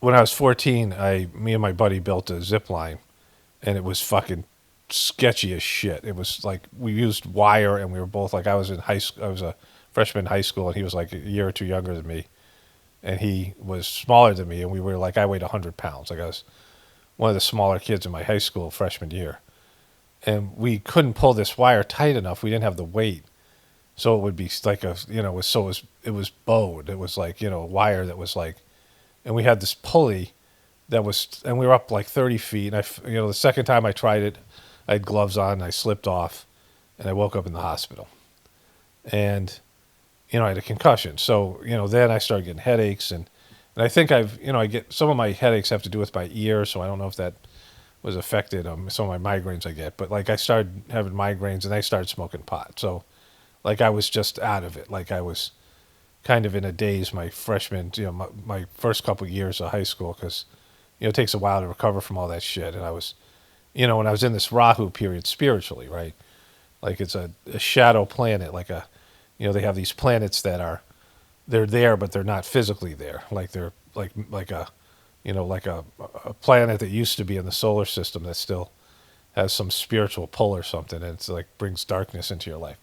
And so I was in this Rahu period till I was 29, and that's when I found the spiritual thing. So I was in this kind of daze-like period, unfocused, lost. I didn't have really a purpose, a goal. I didn't see a future, and America didn't make sense to me, the American dream, and it still doesn't. But it makes sense now, but like not from where I was as a kid, and I just didn't know why I didn't fit in. And I was in a high school where there was lots of people who were really smart, kids who were really smart. So I thought that I was just probably below average. I mean, I knew I was smart, but I knew I wasn't as smart as some of the kids that I hung out with, and some of the, at least in terms of academically. And I didn't care about academics, right? Like if I cared about something, I would invest in it, but I didn't care about the things that was, school was just like some, thing like I had to do. It was like, a prison for, it's like a thing where you were locked in. These schools look like prisons, right? I mean, they're now set up like prisons where you have to go through a security system and all that shit. But if you can turn a school into a prison and a prison into a school, right? They're the same basic building structures. I mean, part of our school system is just childcare. It's just so that parents can go out and work and all these things. So, but either way, like I didn't have this idea of being like, in the top of any kind of thing, right? Like I didn't think about that, as any kind of situation where I was like in the top level of like IQs, the top level of any of these kind of things. And certainly spiritually, I mean, I was smoking pot and I was like, occasionally did like coke and shit like that, right? Through my college years and these other things. So it wasn't like I thought I was like evolved person, like somebody who was, the cream of the crop. Like there was none of that. I mean, early on when I was a kid, maybe there was, some consciousness of that kind of thing. But, I've been a failure in terms of if you were going to define my life as the standards of the materialistic system we live in. I mean, certainly I've been an underachiever. Like, when I played sports, I was, not, I wouldn't say a lead athlete, but I was in the top 90%. Like I could, I was in dunk contests. I mean, I could jump and I was fast and, I have good hand-eye coordination. And, my family has natural athletes. And so, I should have played college level basketball or at least sat on the bench at a Division I school or played, started a Division II or something. But, I couldn't get my shit together to do that. Like, so, but I had, the athletic ability. Like I had, top 20% athletic ability, whatever it is. And I'm smart enough. I mean, I'm a higher level IQ and these things, whatever, despite whatever. Dyslexia is actually a gift and not I mean, it serves me well here. But, I never was career focused and underachieved. I didn't have any kind of real, I mean, anything to speak of in terms of a career. I got a master's degree in counseling. I worked in that field for a little bit. And I feel like I put out good content here years later. But in terms of, material success, I mean, and my family, my kids and I don't talk. So, in terms of materialist success, I mean, I've built homesteads and I have success with that. And, I've a successful relationship now with my, my second wife and all these things. So, but I mean, underachiever and, somebody who most people look at as a failure or a loser in terms of like the materialistic success, right? I don't think about it that way. And I'll talk about how I think about it at the end of this little piece here. But, in India, when I went there and I ate a vegetarian diet because it was recommended in the meditative practice. The vegetarian diet is good to eliminate aggression and, this idea of ahimsa is one of the 8 limbs of Ashtanga yoga, which is, ahimsa is nonviolence, right? So to alleviate violent, negative tendencies, which, predators have, right? So if you eat meat, but it's not good, the vegetarian diet is not good for protein and getting enough protein. And when I was in India, there were these people who were closer to like monkeys than they were to human beings. Like they were malnourished. And, they have the caste system there, and there's so many fucking people. And there's people that were like between 4 and 5 feet tall. They lived in these thatch huts that were like, 8 by 8 rooms with a small roof because they were short. And they have like, a few belongings, a couple of pots, and they cook and they shit on the streets. I mean, lots of people there just there doing this. And I saw these people, right? And, when you meet like Indian people here in America, they're like the cream of the crop. They're like people who, they have unbelievable academic pressure. Like kids commit suicide if they fail a test. They're like lives are ruined, right? And, I mean, there's a lot there.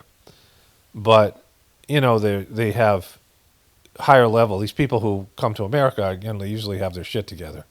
Hard workers and good academically. And so you think these people are like smarter. Like you see foreign exchange students and people from other schools, people from China, and they're like elite level people that get recruited. Like the people who get recruited by companies are the smartest of the smart, right? They're the top 1% in their, 5% in their country, and then they get recruited by Western countries and they come here and make a lot of money. But if you go to India itself, there's just people who are really not very developed. And they, again, lack of protein in their diet, lack of resources, lack of any sort of education. And then the prejudice that's in the caste system. And, when we first got to India, we stayed there for 3 years. And, our kids always grew up on a farm. They always had chores.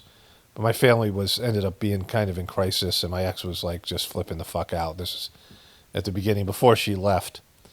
And we hired a maid. And the maid was kind of a pain in the ass, but she, it was amazing what you could like what you would pay a maid. We paid her like $70 a month, and later when my ex left, I hired a better maid. Like people came up and said, "Look, we can get you a maid, right?" People live there, and some of these people would have 4 or 5 servants, like a driver, and these rich people. Many of them who do the meditation were rich for Indian standards, and they pay them like $70 a month, and they would have these people like full-time employees.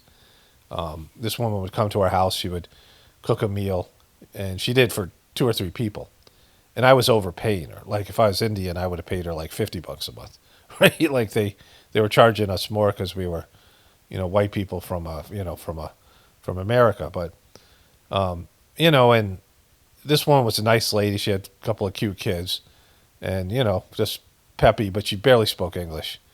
And she would come in and cook a meal and clean the house, and everything was going south for my kids. So, I was like, usually they would do these chores, but they were less like. I was like, let's fuck it, let's just have this maid here.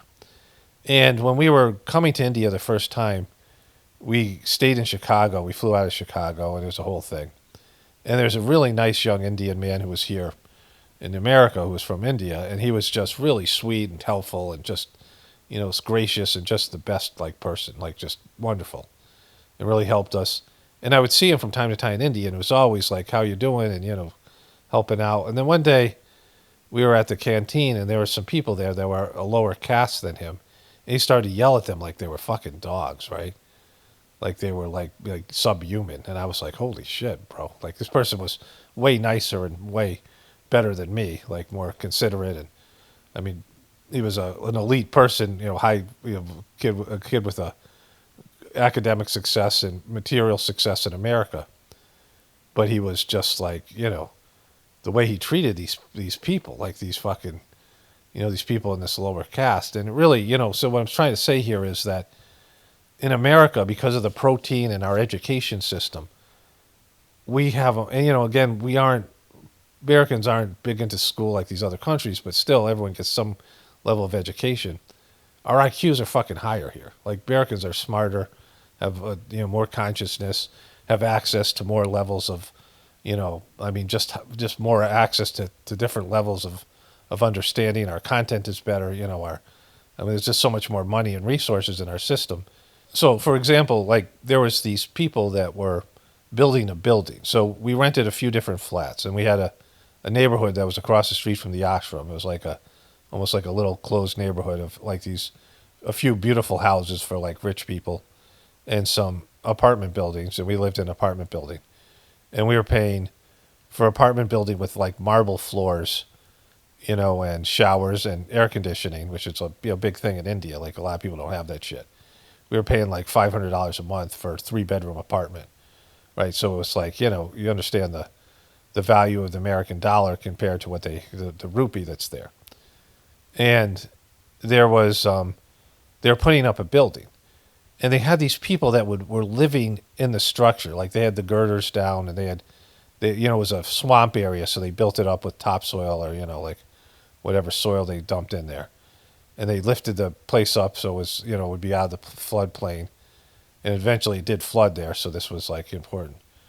The place, we had 3 feet of water, whereas the actual, the level of the earth there, the level, our apartment was built up like 10 to 12 feet. So the water that was at the actual water level there was like 15 feet, right? When it flooded. So there's this apartment building, they had the girders up, and these people were in there sleeping in the girders, and they were carrying shit on their heads, and they worked fucking all day in the heat of southern India that never, the whole time I was there, even in the coldest part of the morning, never got below 74 degrees. So it was 74 degrees for 3 years there, was the lowest temperature, usually in the 90s.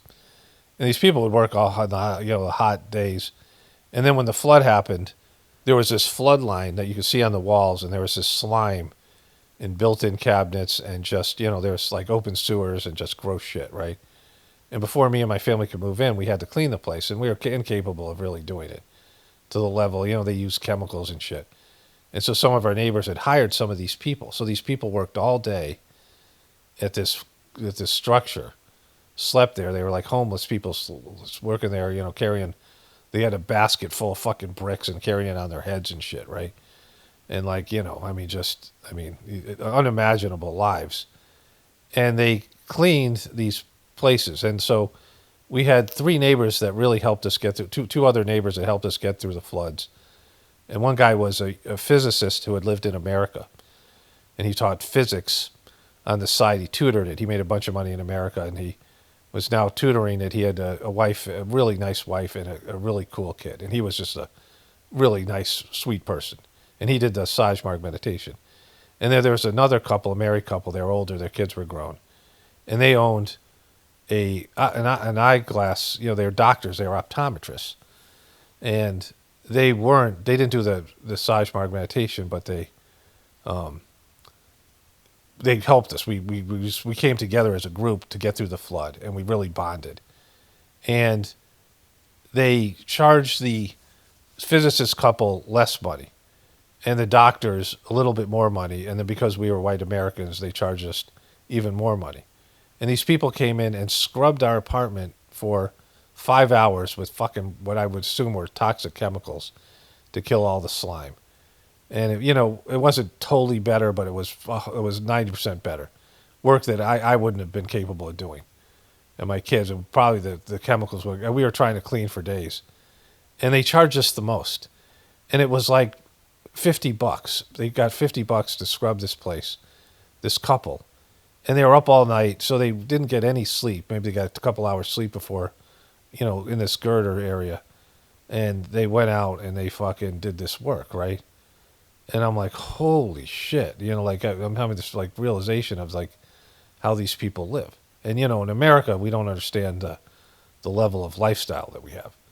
I mean, these people live in primitive conditions, and many of them, they just don't have access to, abstract thought isn't even a possibility because they don't have the fucking nutrition to get the brains to deliver abstract thought. And they don't have the capacity to even to understand that on levels because they don't, they're not uneducated. They don't learn to read and write. They don't have any kind of, their brains don't develop and all these things, right?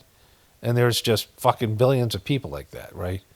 Who are just, they're barely functioning. They're functioning like, they're closer to being like an animal than they are to a human being in terms of their capacities. They're underdeveloped, right? And so then there's the Sahaj Marg system where the people who can do it are a small percentage of people. So it used to be they would start 40 people to get one good person. So 40 people who, a lot of people wouldn't even try it. So of the people who are willing to try to meditate, in India it's more, again, India, not every person is going to try to meditate, but it's more likely that they will, right? It's the percentage, maybe it's 10% of the population, but they're people who, meditation's like on the table for them and they think about it and, they have spiritual tendencies and they grow up in a land where there's spirituality is just there in the culture and in the land, it's an ancient place and it radiates spiritual energy and there's people there who are born there. They choose to be born there so they can become spiritual, right? So there are people who are more able to meditate. In America, I don't know what percentage of people will actually sit and meditate for a half hour, an hour. Like I showed that video of that kid who said we could do a 5-second meditation. Like, well, yeah, that's, you can't even get into a meditative state in 5 seconds, right? Like it's just not possible. And so, in terms of Americans who are really willing to meditate and have the capacity to do so, it's a small percentage. And of all those people who are willing to try it, 1 out of 40 would stay or be a good person, and they necessarily wouldn't stay there forever. And so, in terms of being elite on a spiritual level in the Sahaj Marg system, which is, the best system that's existed in terms of connecting people to the divinity within them, it's a very small percentage of people. People who would be considered spiritually, again, I don't like the word elite because, of course, it's been demonized, but people who are, in the small top percentage of spiritual people. Like they're in the highest end of people who have a spiritual capacity. But it's a very small percentage. And many of these people were great saints and higher developed souls that are either famous or, people around Ramakrishna, who's a famous Indian saint, and around, Krishna and these other, the Mahabharata, and then, we're around Jesus. I mean, it's the same souls. Like there's these higher developed souls, the people who are, the souls that are of a higher nature that come down time and time again and try to elevate humanity. And, this system is populated with them. I had this experience that I was one of these people in the Mahabharata, Karna, and, I had Jesus was in my dream, and I have the impression that I was around Jesus when, whatever that was, right? When he was alive. I've been through some of these things before. Like I'm aware of, these experiences. This has developed, later in life. And spirituality is the number one thing. It's the goal. Like you evolve up to be a spiritual person. I said that Master Chargy quote that, the lowest part of the higher nature, which means the higher nature is your spiritual nature, is still higher than the highest part of your lower nature, which is your materialism. So the greatest material person, the most successful material person, is still lower than the worst spiritual person. The highest material successful person, and sometimes persons are both materially successful and spiritually successful. Usually they're not, they're mildly materially successful. But the ones who are really materialistically successful usually aren't very spiritual. Someone like who's and judging it by wealth or by academics or by, athletics or by acting, fame, and these things, right? Usually those people are totally focused on material success because they're highly competitive or they're in a highly competitive situation. So everything that they do is to obtain an elite level status on the material world. So they don't have any time and energy for their spiritual side. And spiritual people just have done this, been there, done that. Like spiritual people, I had a past life where I was an Asuric king, which is one of these kind of demonic bad kings, like an ancient life years and years and years ago, like hundreds of thousands of years ago. And so, I believe I had this life for various reasons, but, I have an aversion to that stuff, right? I just, because, it was a mistake, or you should learn from these experiences that this isn't why you're here, and you come back and you don't have any interest in it, right? So that's why I was saying, by material standards and by how you would define a successful person in America, I'm a complete failure. Like I'm, I'm all, like I check all the boxes of, of an underachieving failure, like in terms of my material success. But spiritually, I won the lottery, and and when I won it, I kept on, I invested in it, right? Like, so I won the spiritual lottery by doing the Sahaj Marg meditation. And this isn't like a self-esteem thing. It's like it's how I feel about everything. Like people will say, will make up like fake success or maximize some of their accomplishments to make themselves feel good. But like I am fully aware that I never really fit into the American system. And with the abilities that I have, I've underachieved, like just in terms of the materialistic system. And it bothered me, probably till the age of like 35 or whatever, maybe 40, I don't know. A little bit, like it's just, it's how we define ourselves here. But certainly, since the YouTube channel took off and, the stuff happened, the debacle with Dodgy and these other things, well, let me get into that stuff. So, with all these people that do the meditation, the Sahaj Marg meditation, and of all the spiritual practices out there, because there are a lot of good ones, and there's religions and things, but this is like, by far the most vertical, the simplest system to connect people to the divinity within them. And there are a lot of higher developed souls who I've met. Like I could see these people are saints. Like there's, by every measurable standard, they're saintly people. And if you're around them, you're like, holy shit, these people are like, that's a person like a fucking saint.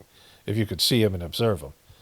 And their capacity to serve other people and serve God, and how much of their time and energy they commit to it, their hospitality, their kindness, they exude spiritual tendencies and spiritual commitment.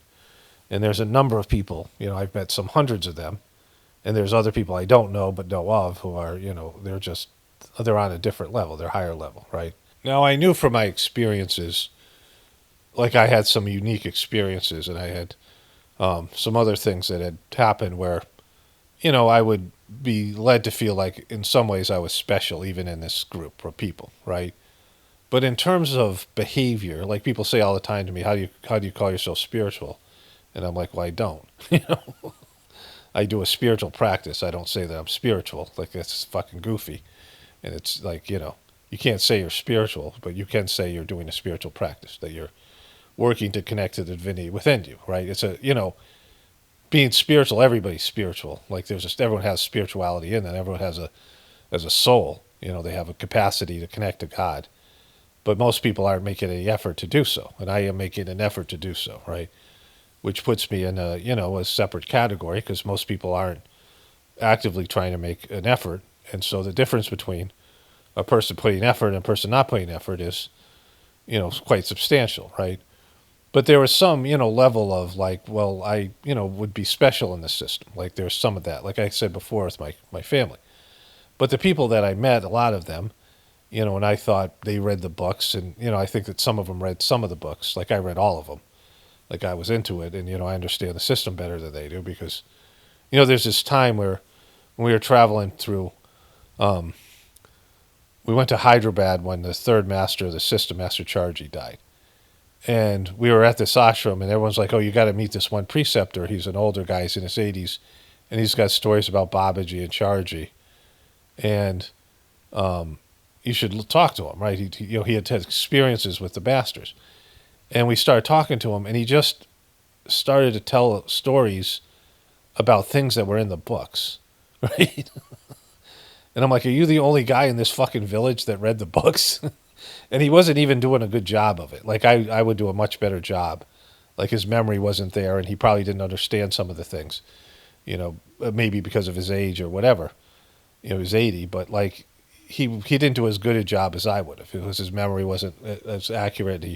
He put details in there that weren't true, and he had things that were, sometimes he missed the point of the story.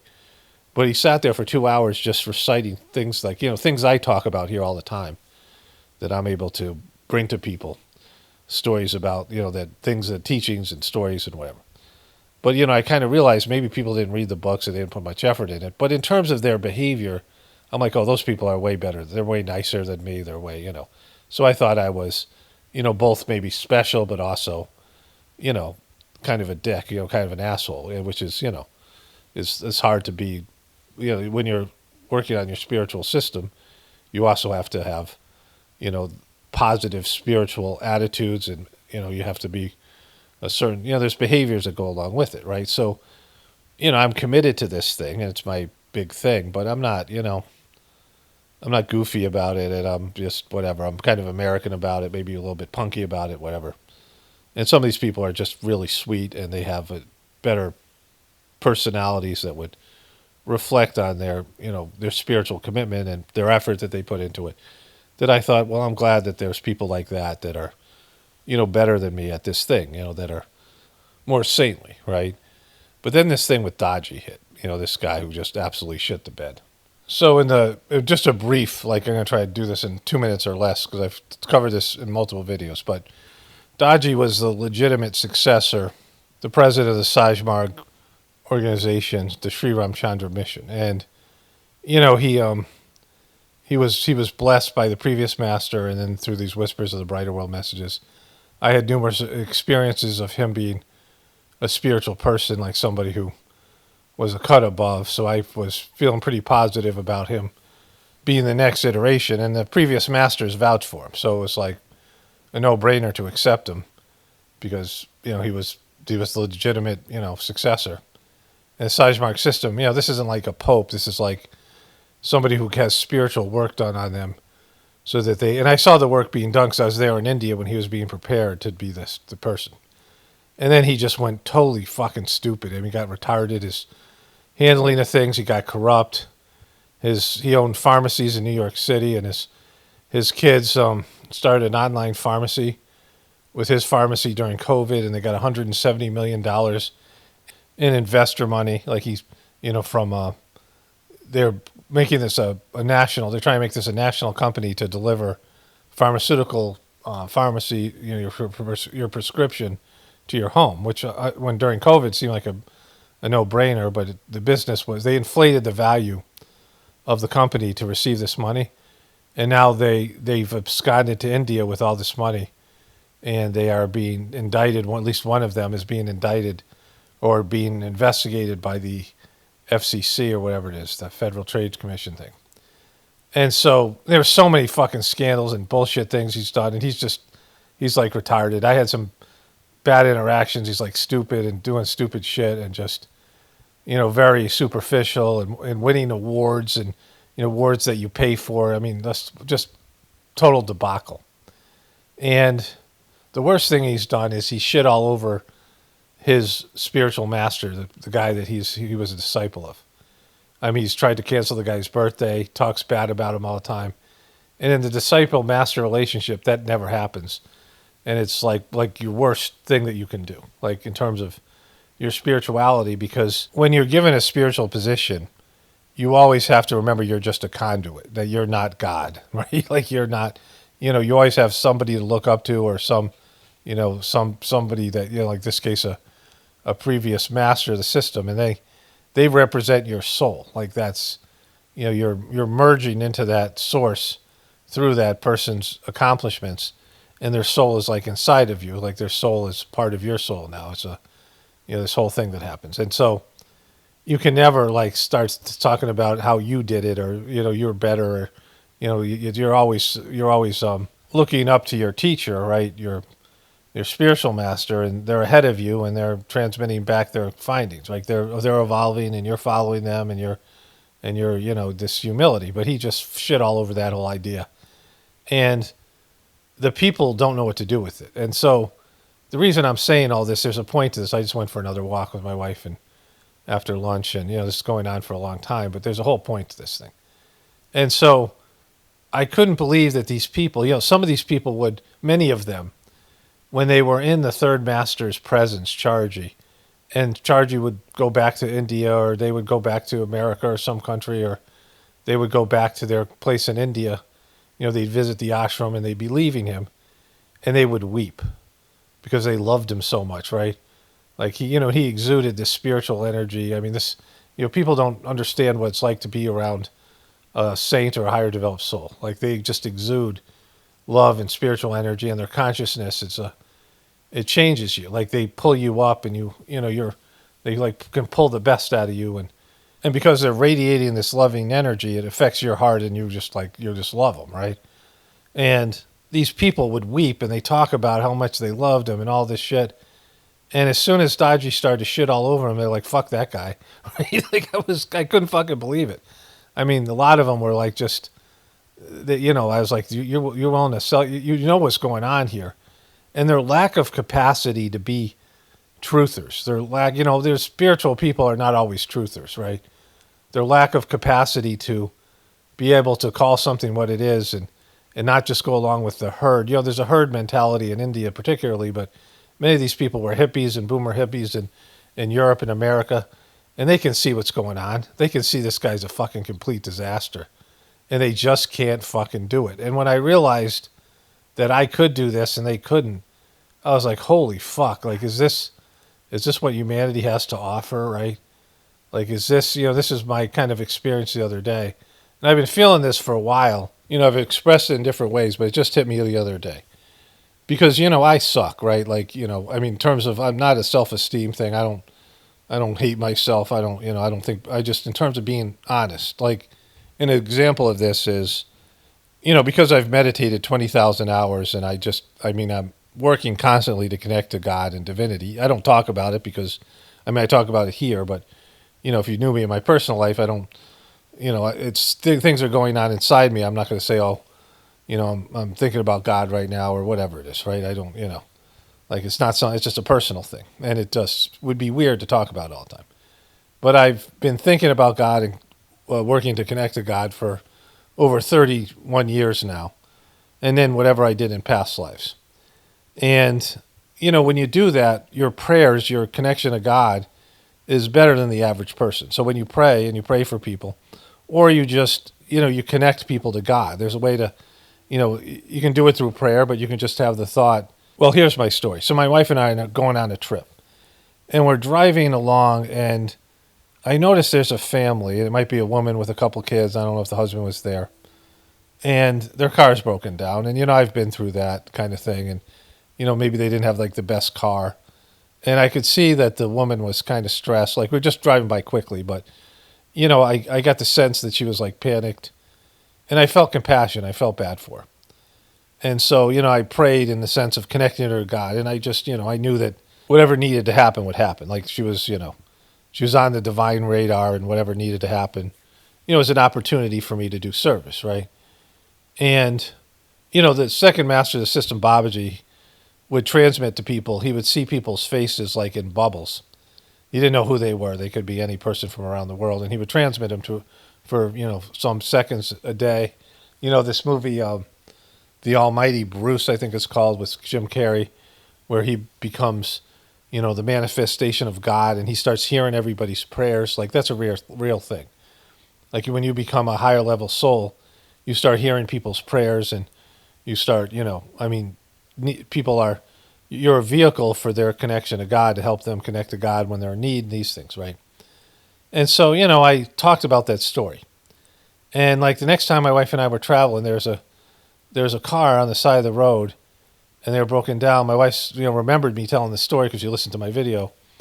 And she said, "You going to pray for them?" And I'm like, I don't know. Like, my commitment is there sometime if I get inspired or whatever. I'm kind of beat down by the way this whole thing went with the Sahaj Marg system. And, I went through a lot of things, a lot of goofy shit with the people there.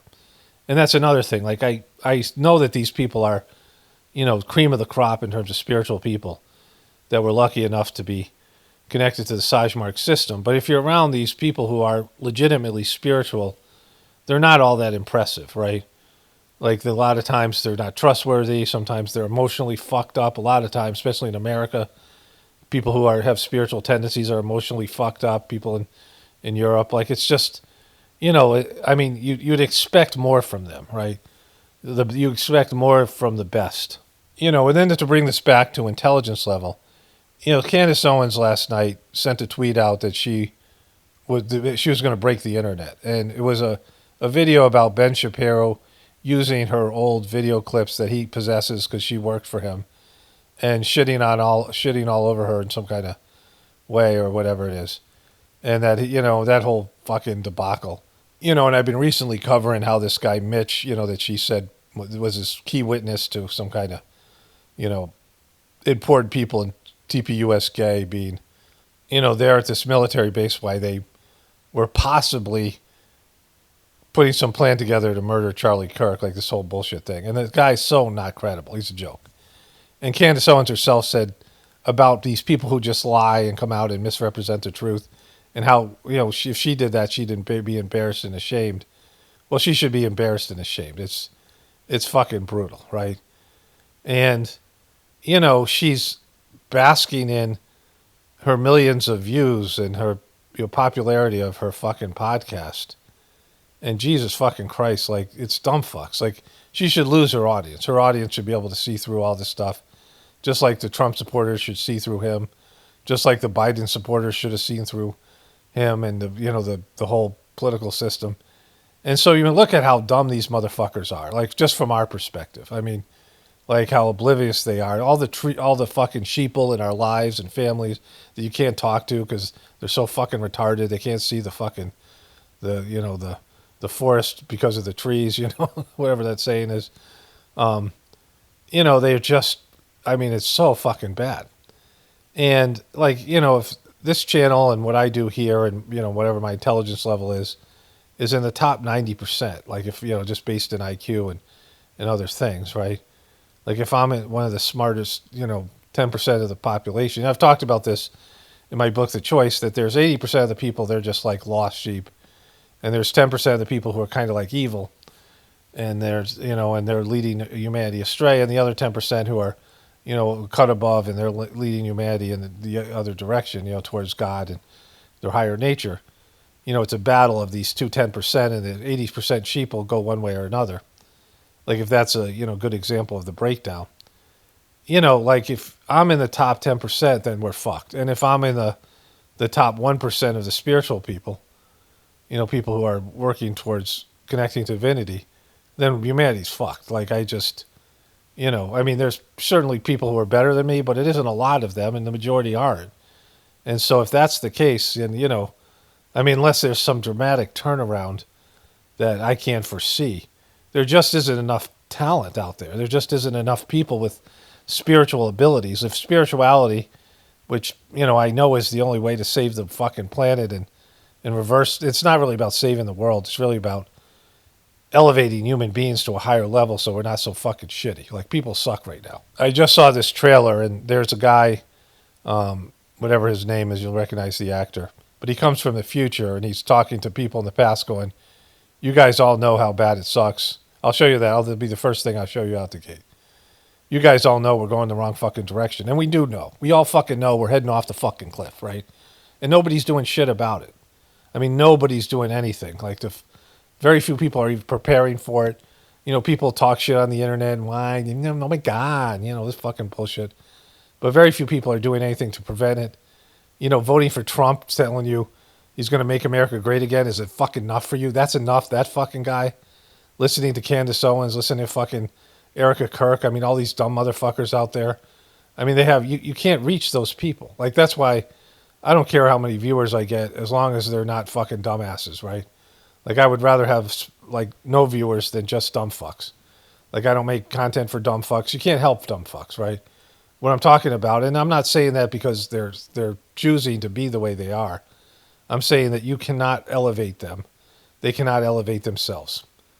There is, half the population or more, and it's probably, I mean, I would say at least 80% of the population, if not 90% of the population, cannot pull themselves out of this abyss. They can't do anything to help. They can't change, and they just don't have the capacity. It's like asking, it's when you talk to your dogs and they're just looking at you, lovingly, but they don't fuck you're saying, right? Because they want to know maybe, but they just, they just don't get it. Like, no matter what you say, they're not understanding English and they don't have the capacity to do it. They have the intelligence of a 5-year-old kid. It's like when you're talking to your kids and they just don't fucking get it, right? I was in this treatment center and there was this kid, let's say his name was Joseph or Joey or something like that. That was actually his name. But he had been in the treatment center for a long time, and he was definitely gay, but he's like 10 years old, probably didn't know it yet. And he had a weird-ass mom or aunt that looked like, if you ever seen the Pink Floyd The Wall album cover, the guy had a bad relationship with his mom. And his mom, the cartoon figure of his mom, she was just like, she looked like an overweight Bride of Frankenstein. And that's what this guy's aunt looked like. But she was a new age person into like weird witchcraft and shit like that. And it's his last day. The kid had been there for 5 years.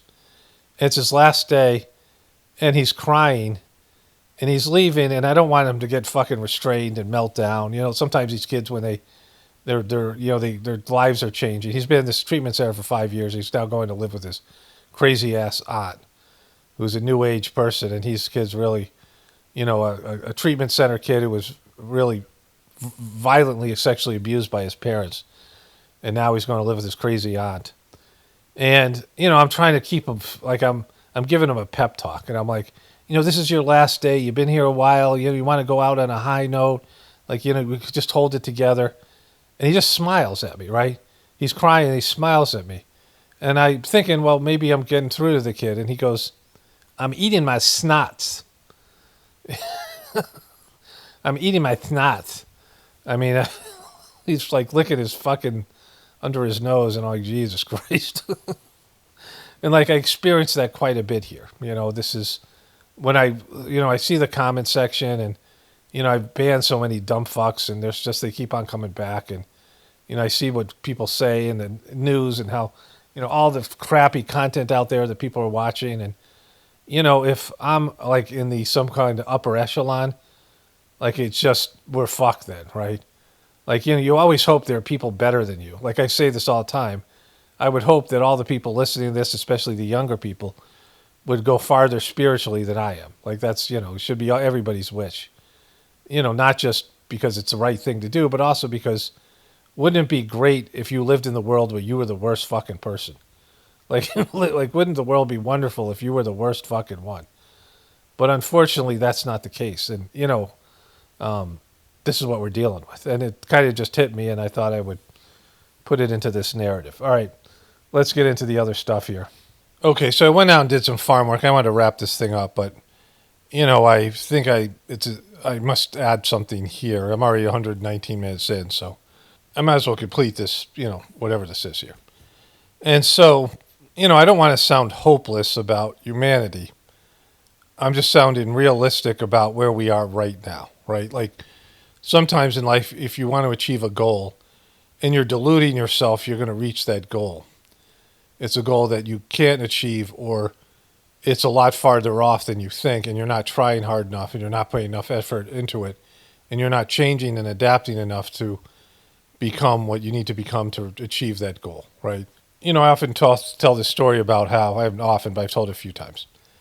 And, what this is, when I became a preceptor in the Sahaj Marg system, I was given, I bought these preceptor books. One was a training on how to do the sittings, spiritual techniques, things like that. And the other one was about character development and the kind of person you needed to be this kind of, conduit for God, right?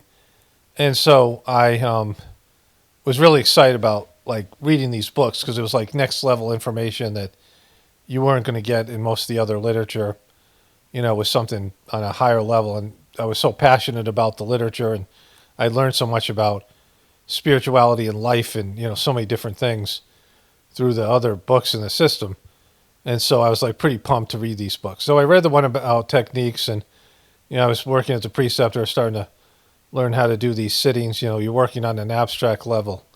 You're working with your mind in a way that, would be almost considered imaginary, right? Like where you're going inside someone's internal system and you're reading their internal condition, and you're coming up with strategies on how to clean the person's heart, and then this energy flows through you, this transmission. And so like I was pumped about that, and I really enjoyed that. I got these audio tapes, and I listened to them. I had a 2-hour commute either way to work, so a 4-hour commute, both ways. And I was, living in New Mexico, so I'd listen to these tapes. And the second one was this book about character qualities, and, I really was into it. And I read it, and I'm like, when people talk about spiritual people, when you think about being a spiritual person, it's like the way people are fake nice. When you see spiritual people, they put on a priest, collar, priest outfit, or they shave their heads and they're a monk. And, India, they wear these saffron robes. Across the globe, shaman, they dress a little bit differently. And everybody goes, oh, that's a spiritual person by the dress, the outfit they wear. And they talk to you in a spiritual way. There's these people in New Mexico that I was learning about. One of them was a woman from Tennessee, and she went to India, and somebody said to her, "You are that," and she meditated on that, and she came back and became a guru, and she would hold court, and people would go see her. And I saw a few videos of her. I think I saw her once, and it was all performative. I mean, she's probably somewhat spiritual, but mostly it was just putting on an act. And these spiritual gurus, these holy people, and they talk in a certain way, and and they might embrace certain types of diets and behaviors, but it's all it's all kind of fake. It's just performative for the most part, right? They really haven't moved that far spiritually. They're just kind of playing a part. And then you'll find religious people who really embrace their religion, and they're really into it. There might be a pastor, or there might be just a person there, at your church or whatever, religion you practice, wherever you are in the world. And then you find out about the person's life, and they have shitty characters, or cheating people. They're, they're having sex or gay sex, something like this. They're not who they claim to be, but they pretend, right? And there's this level, but they act a certain way, and they're really nice, and they help people, and all those things. And that's what you think about, like kindness and the way you treat other people, being respectful, humble. There's all these qualities that are there. But that's not what it is in Sahaj Marg. In Sahaj Marg, it's 100% commitment.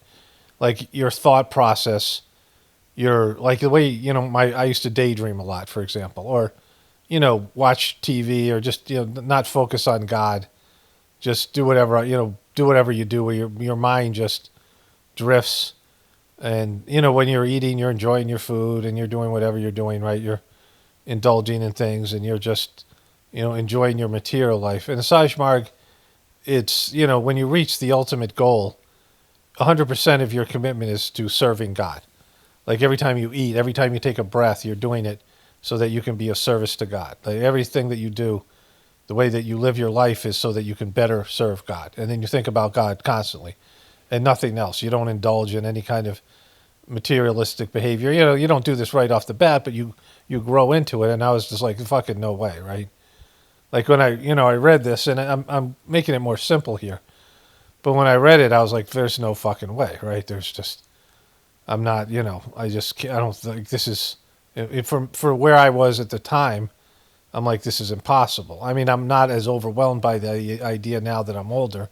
As you get older, you get tired of all the bullshit anyway. So, it's not as hard to spend your time working for God. But, it's, the motivation isn't there as well either. You don't have the enthusiasm because, you've just been beat down by life or whatever. So I'm saying this is that when you talk to a Christian and they tell you what they think they have to do to get into heaven, and you talk to most religious people and they say, well, you do this thing or do that, or you say this mantra, you do this thing, and and you go to this guru, you go to this priest, and you go to confession, whatever, and they have these pretty lame ideas of what it takes to be a spiritual person, and what it is to be on your spiritual path, and what it is to evolve, into your next, to get free of your earthly bondage, be liberated from your succession of lives and past lives. And they have a remedial idea of how spirituality works.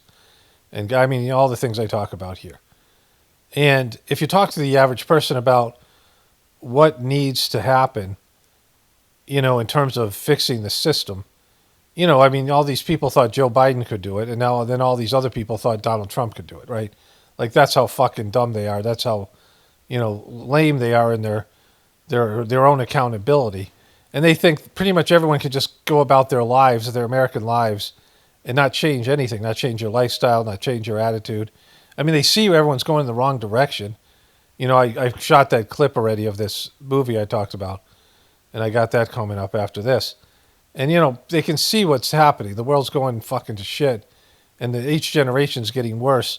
And they don't think they have to change drastically, that there needs to be drastic fucking changes and an evolutionary type situation, right? Like, most people are oblivious to what has to happen. Like, when they're talking about in the Whispers of the Brighter World, these channeled messages, they're talking about how we have to go through a genetic transformation and evolve, and all this like junk DNA that we have, so-called junk DNA, latent potential and unrealized potential, and we have to change into a whole different species. Like, we have to go from where we are now, to something more evolved, like something on a higher level of evolution, like beyond what human beings are now, with a capacity for, extra sensory perception, these things, telepathy. I'm watching this show called The Institute, and it's a Stephen King movie, and I thought it was going to be shitty TV show. And I recorded it, and I thought my wife and I might watch it, and I was like, it looked pretty shitty. And then I was like, I might as well just watch a few episodes or watch an episode and delete it. Like, I didn't think it was going to be good. And it's really actually quite good, and it's got a lot of Illuminati shit in there, a lot of controller stuff. But they have these kids who are, they're either, they either can move things with their minds, slightly, or they're, they can read people's minds. And this institute is taking these kids and using their powers, like, for example, to take down an airplane and like other shit, right? This is not really spoiler alert stuff, but it's, it's the basic premise of the show. But the way these kids are higher developed kids who are, they're evolving, they're, evolving in their abilities. And instead of embracing these kids and instead of, basing their system to serve these kids, they use these kids who are much higher developed than they are, these fucking controlling pieces of shit. They use their powers for their shitty world domination bullshit, right? Which is just how it is. And so there's going to have to be like an evolution, in like a human evolution. Like, people are going to have to jump. And I don't know where the people who have no capacity for abstract thought fall in all this. I mean, there was a Whispers of the Brighter World message that was about how not only people are going to evolve, but animals. Let me see if I can find that one. Okay, so I've been reading a bunch about this genetic mutation So I thought I would read this because, it's kind of the point of this whole thing. Let me find the page. All right, so this is from one called, this is from Wednesday, November 20th, 2002. I'm going to start in the beginning here, or the middle. Man's molecular structure will need to change. A related mutation will allow him to approach facts in a more esoteric way. He can only progress in terms of knowledge by dint of it. This mutation will be painful but necessary for the future of the entire humanity. It cannot continue in this escalation, which leads it towards its destructive rather than towards salvation. You who are on the path, may your thoughts be positive concerning the future of the world. Be mission ones convinced of this future upliftment. We are working towards that end. Babaji. And this one here, yes, a new race is being born. This is Saturday, May 19th, 2001, 8 a.m. Yes, a new race is being born. It is strong and will not let itself be corrupted. It will need a lot more time to impose itself before the genetic mutation is completed.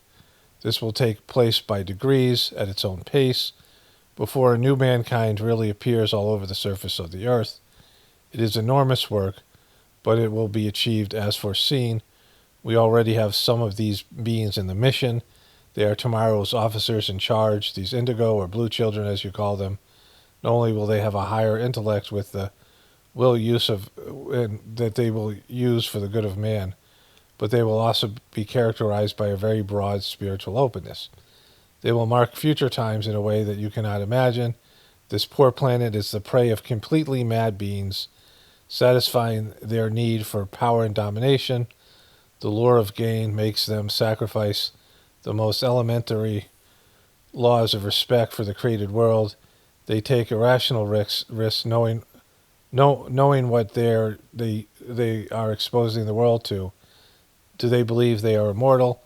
They are ransacking, poisoning, destroying the ecosystem, and the common run of people does not know all of it. Fortunately for their peace of mind, while undergoing the disastrous effects of errors mainly accumulated over the last century, people in this transitional period can find consolation in imagining these future times where this poor earth will be able to lick its wounds caused by the men and cataclysms created by their errors. Babaji. So there's that one.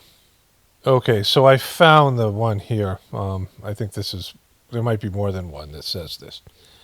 There's 20,000 of these, and I only have some of them saved. But all the ones that would apply to this. Anyway, this one is from Tuesday, August 6, 2013. Humanity needs to realign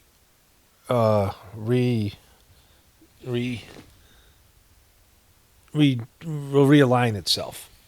There's some kind of weird typo. Humanity needs to realign itself with respect to the axis essential for its growth. A major step will be taken towards a general evolution, not only on the human plane, but also in various other kingdoms that shape this planet.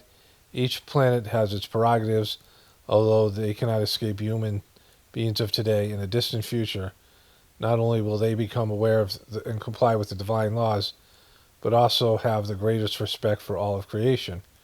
Then that which some beings are deeming here below will come about. The acceptance of life in its many and varied forms. Evolution will occur on a scale that human beings will be stunned in the face of such changes. It is good for all to consider such a mutation. Stagnation is only temporary. All will come to pass in due time, as it is planned, the evolutionary cycle. It's up to each one to act in the best that under our blessings, Babaji.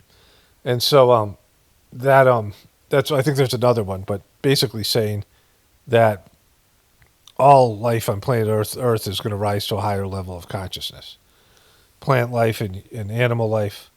There's another one that's very specific about it. Let me see if I can find that one.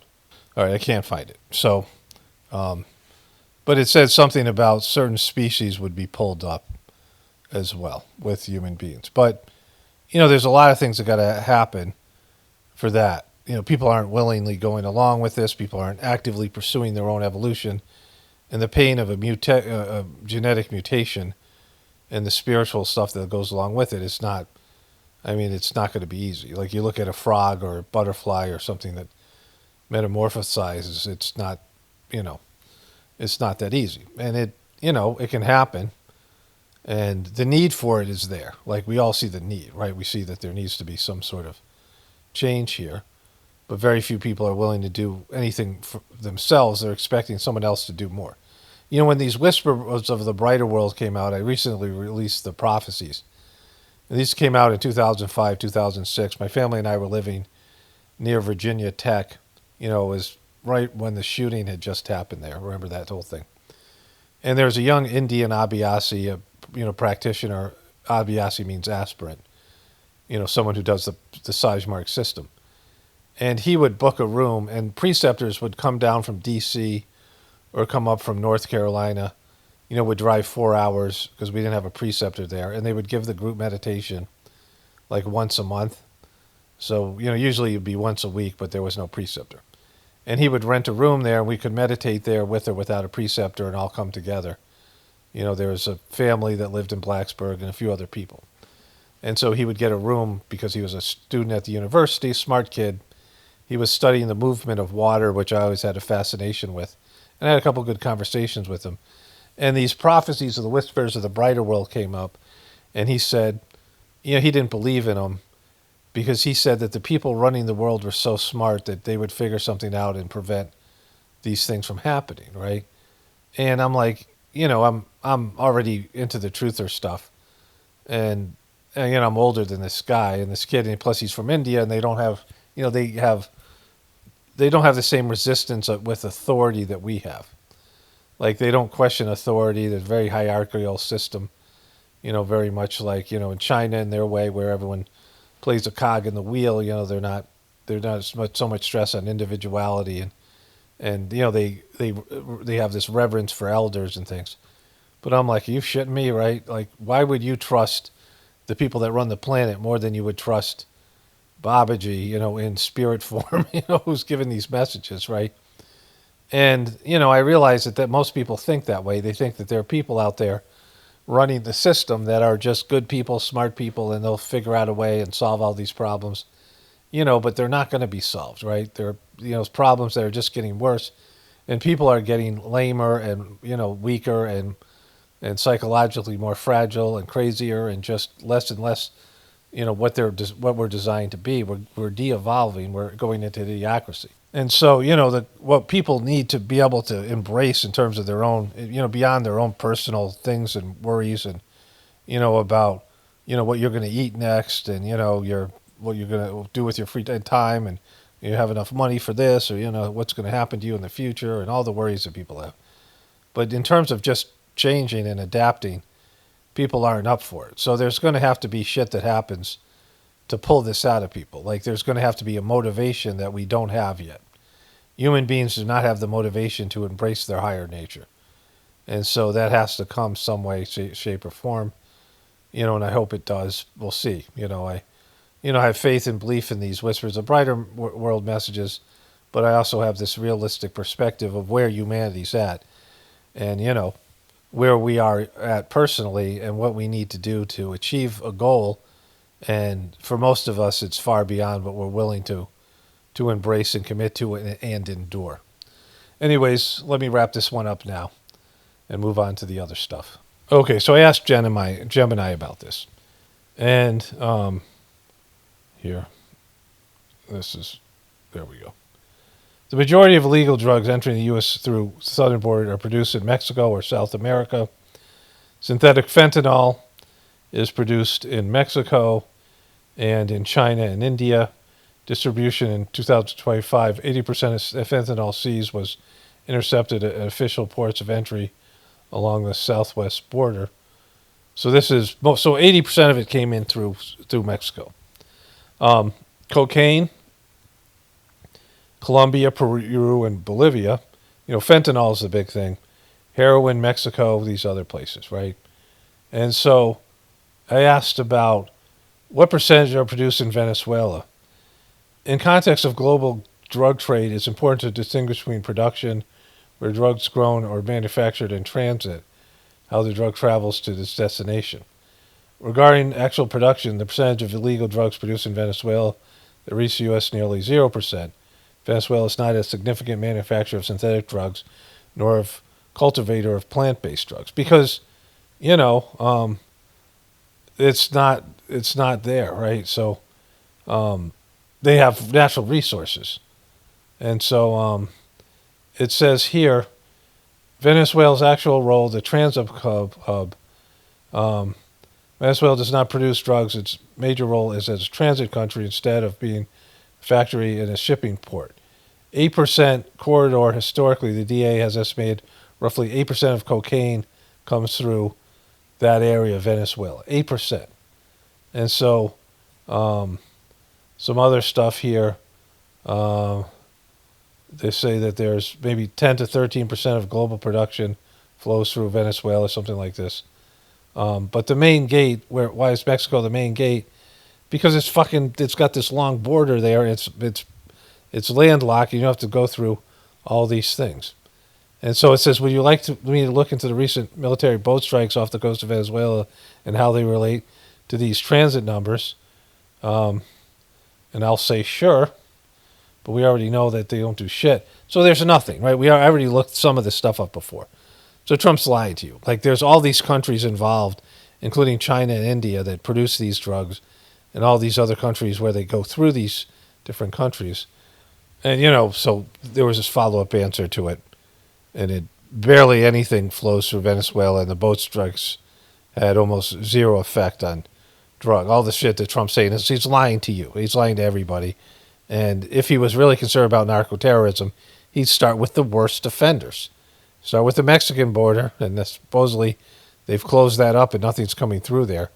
But that's all lies. So he's lying to you. He's lying to the dumb fucks that still believe him. He's lying to about 20% of the population that's too stupid and too oblivious and too fucking scared to realize that this guy punked them. There's no America. There's no making America great again. And he's lying to you and taking advantage of you, and he's doing things that are probably going to lead to World War III in the very near future. So that's what this fucking guy's doing. All right, so there's one comment I wanted to get to here, and then I want to wrap this one up. Actually, there was two comments. I took a photo of them, but I think I can just find them here on my computer. So somebody wrote a comment that I took a photo of, and the two comments that I wanted to talk about here, I haven't gone through all of them. But one of the person says, hey, man, we're just freeing them from their fucking oil, which is pretty funny. But that comment's disappeared. But now this other comment's still here. And I took a photo of both of them, but it's still here on on my browser. Paul, someone mentioned this prayer in another comment section in relation to the homeless and hopefully all those in need of required help. And now I also pray for this as well. Will you share this prayer with me? And the answer is no, but I'm going to do it. I pray for them every single night. I ask God to make sure they have enough clothes to keep them warm and blankets and hot food and somewhat safe to lay their heads without fear of abuse. That's not what I believe in, right? Because all these type of prayers where you beg God for something, and I can understand why people do it. Oh, God, please take my cancer away from me. Oh, God, please, whatever. And the arrogance behind this is that God doesn't know what the fuck he's doing, right? Like the system is somehow flawed. Hey, God, these homeless people over here, why aren't you taking care of them? Right? So what do you want? The magically to fucking blankets to appear for these people? So if these homeless people, there's two things here. One, they would have to get a job, get cleaned up, get the resources they need, and buy their own blanket, right? Let's say they're sleeping in the cold on the street without blankets, right? So they would need to somehow reverse their process, which is, to some extent their choice, or at least there's some scars. Choices, they're because of choices that they've made either in this life or past life. Or other people would have to come out and buy them blankets and, the rest of it. So, you can do that. You don't have to fucking pray. You can actually go right now. You go to Goodwill and we buy some shitty blankets at Goodwill or Walmart, right? Most of us can afford something like that. And you could go find some homeless fucking people and give it to them, right? You don't have to fucking pray. Why do you have to bother God with that shit?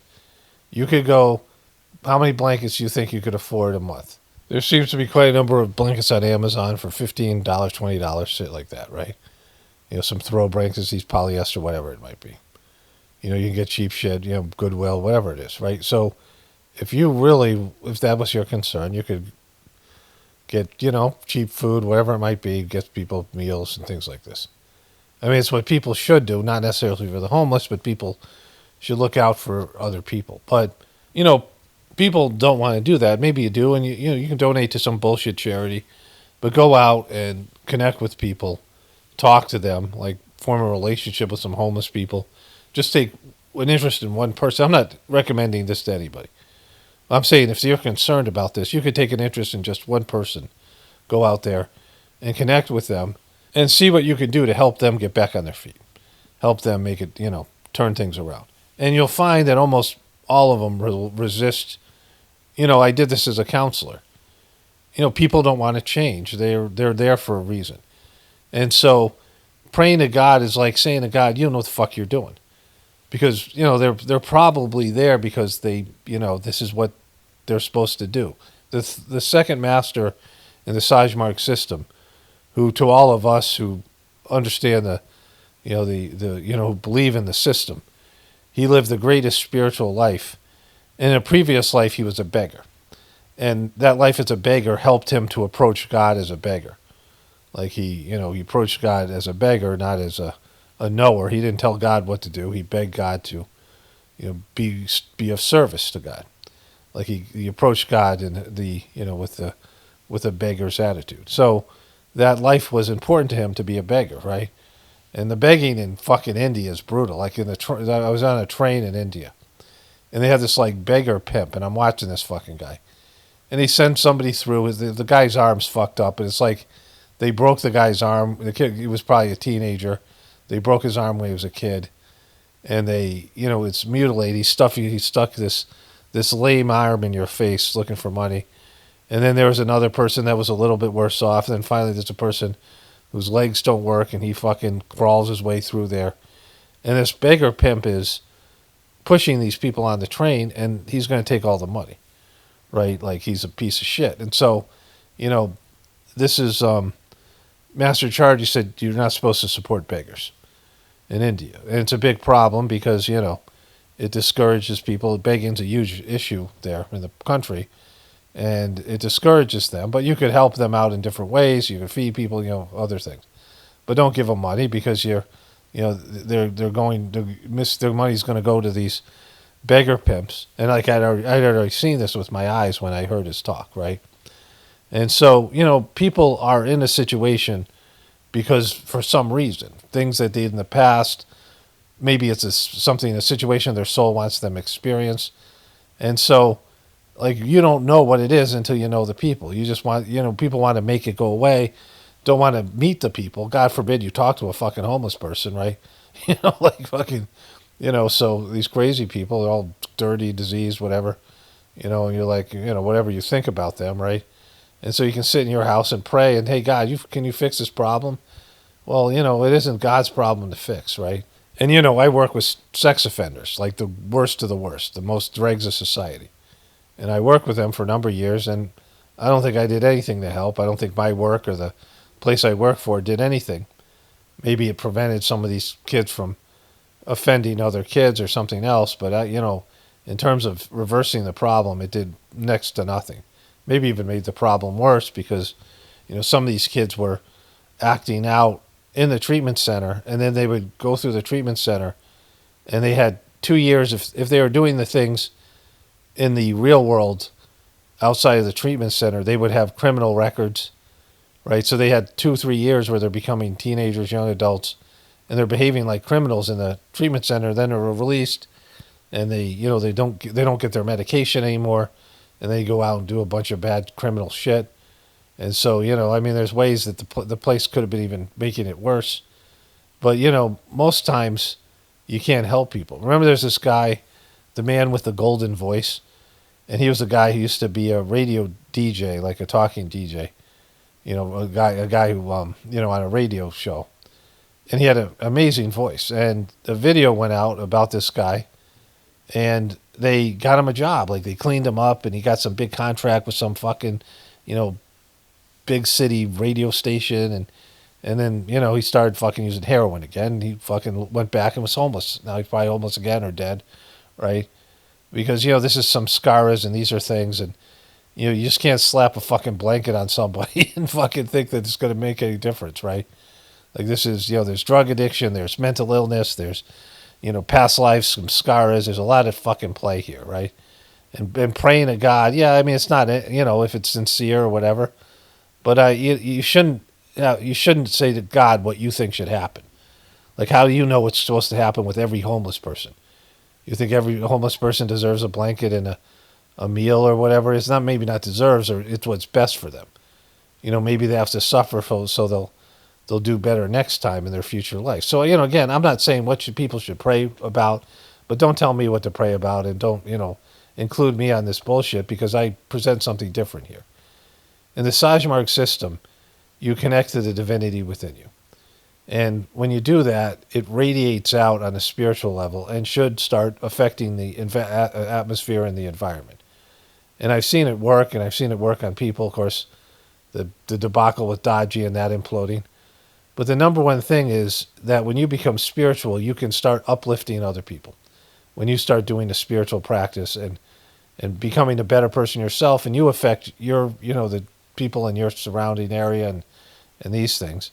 And by doing the cleaning, you help to purify the atmosphere, the spiritual atmosphere. And, you know, this is why I say only spirituality will save this world, right? You know, there's, like, there was a guy who ended up being a preceptor with the second master of the system. And, you know, there's this transmission that's given.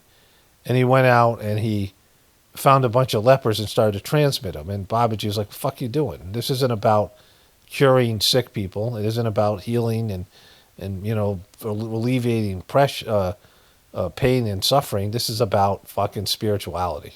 I mean, he didn't say it like that, but that's what he's, you know, this is about helping people to connect to the divinity within them, and that will make the world, all these problems will start disappearing, because everybody will be a saint. Everyone will be a good person.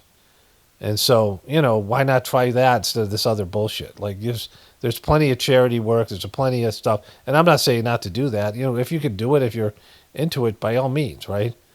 Like, there's nothing wrong with going out and help out a homeless person, but there's a better way, which is, you know, you can do that also and do your spiritual practice, right?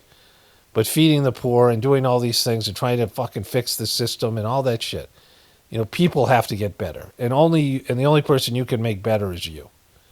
The only person that you can make, you know, less of a problem is you. And so every person should do that. I say it all the time. There's the Gratefullness Meditation YouTube channel that people can find in every description box of my video. It's absolutely free. People can do the meditation and see if it helps them. See if it helps you connect to divinity within you.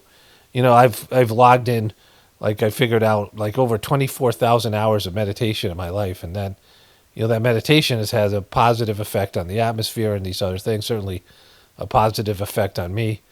And so, like, people think meditation doesn't do anything, but, you know, because you're just sitting there. But you can transform the world by connecting to the divinity within you. There's been many cases of that. People had to have their spiritual practice.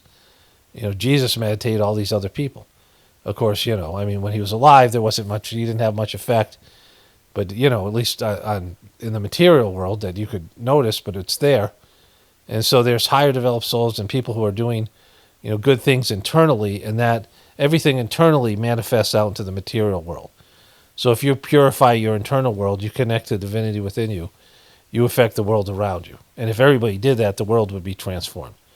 And so all this other stuff is just superficial, performative bullshit that people do to make themselves feel better, looking at everyone else as the problem instead of fixing themselves.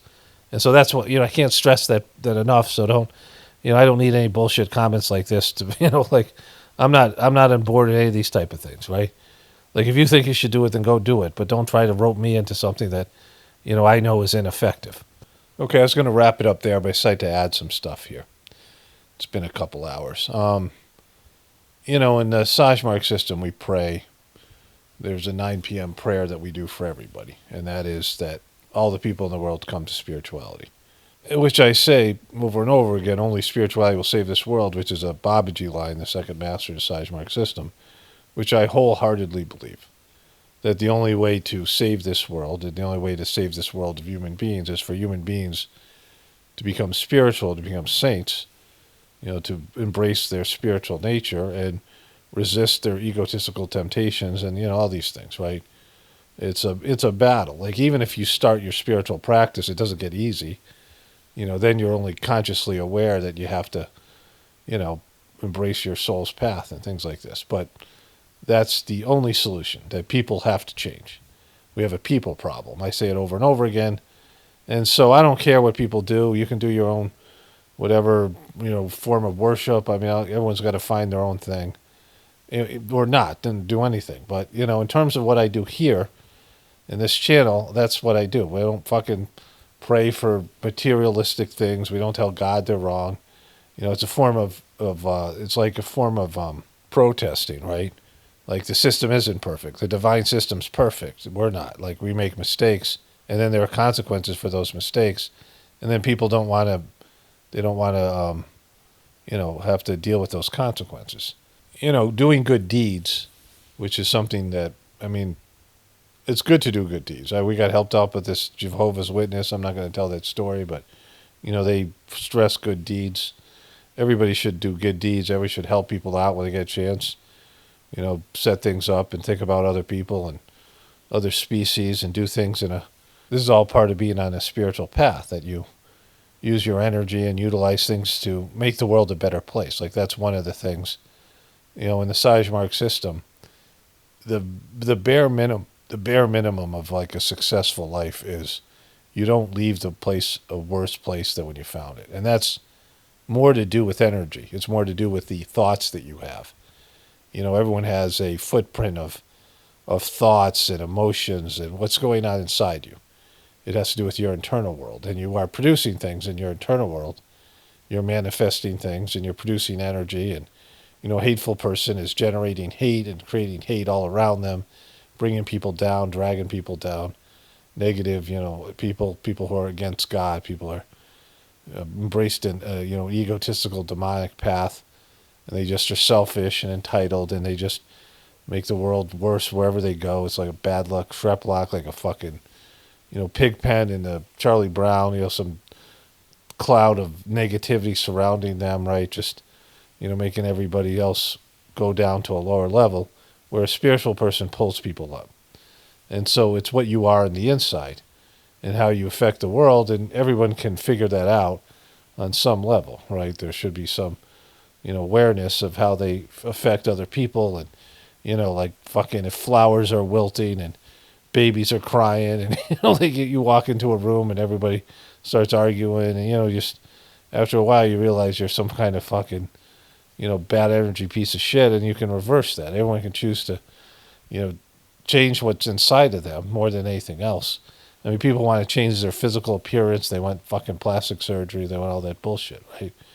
And so, leaving the world a better place than you found it is that you do something inside yourself that actually creates something better here on planet Earth, like some a raising of consciousness, a raising of people, helping people go to a higher level by your very presence and your very example, inspiring people to be better, all these things. And so, those are things that everyone can do, at least to some extent, right? And so that's what I talk about here, praying that people find God, find spirituality, in a real way, not some religious bullshit. And, that's what we do. It's a very rare thing here. And whatever your thing is, I don't want, it's not, I'm not embracing that thing. Like, I have a system. I wholeheartedly believe in. And random prayers of, for homeless people or, any number of people, right? Do good deeds, right? I mean, people should all do good deeds. There is, I moved from Connecticut to Atlanta. I went to school in Florida for 1 year and came back up and lived with my brother.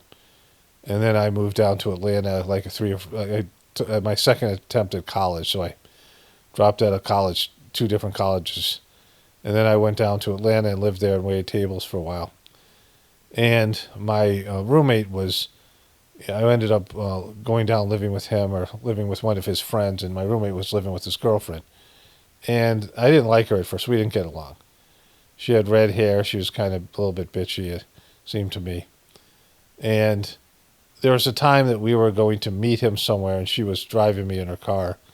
And she stopped at a convenience store, and she went into the convenience store and bought like a juice for some guy, some homeless guy. There's a homeless guy just sleeping outside the convenience store. And she left a juice and maybe some food or something for him. She was like a waitress. I mean, she wasn't rich or anything like that. But she saw the guy and felt bad for him and left this stuff. The guy never even knew, broke up, it was there for him. Maybe he ate it, maybe he didn't. But, I thought, wow, she was like, it made me change my opinion of her, right? And so people can do things like that. There's no reason why you can't help people. And if you see something and help people, like it's always, I mean, whatever, right? People have to figure things out for whether that's appropriate or not, right? If you're led by your heart, your God says, sometimes, people just need a little boost and you're there and you can provide for them. Sometimes people have to find their way on their own, whatever, you can't alleviate their struggle. I mean, it's really the God, having a connection to God and God telling you what to do and not telling you what to do, but, you feeling on a subtle level and reading what God's path is for you and figuring out what to do. And that's all great.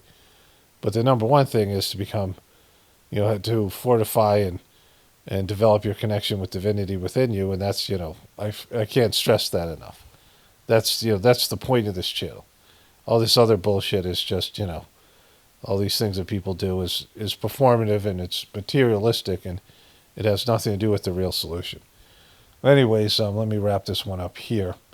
Only spirituality will save this world. It's power battle definitely reporting for the Apocalaughs and the Ascension. Everyone have a blessed day and be grateful.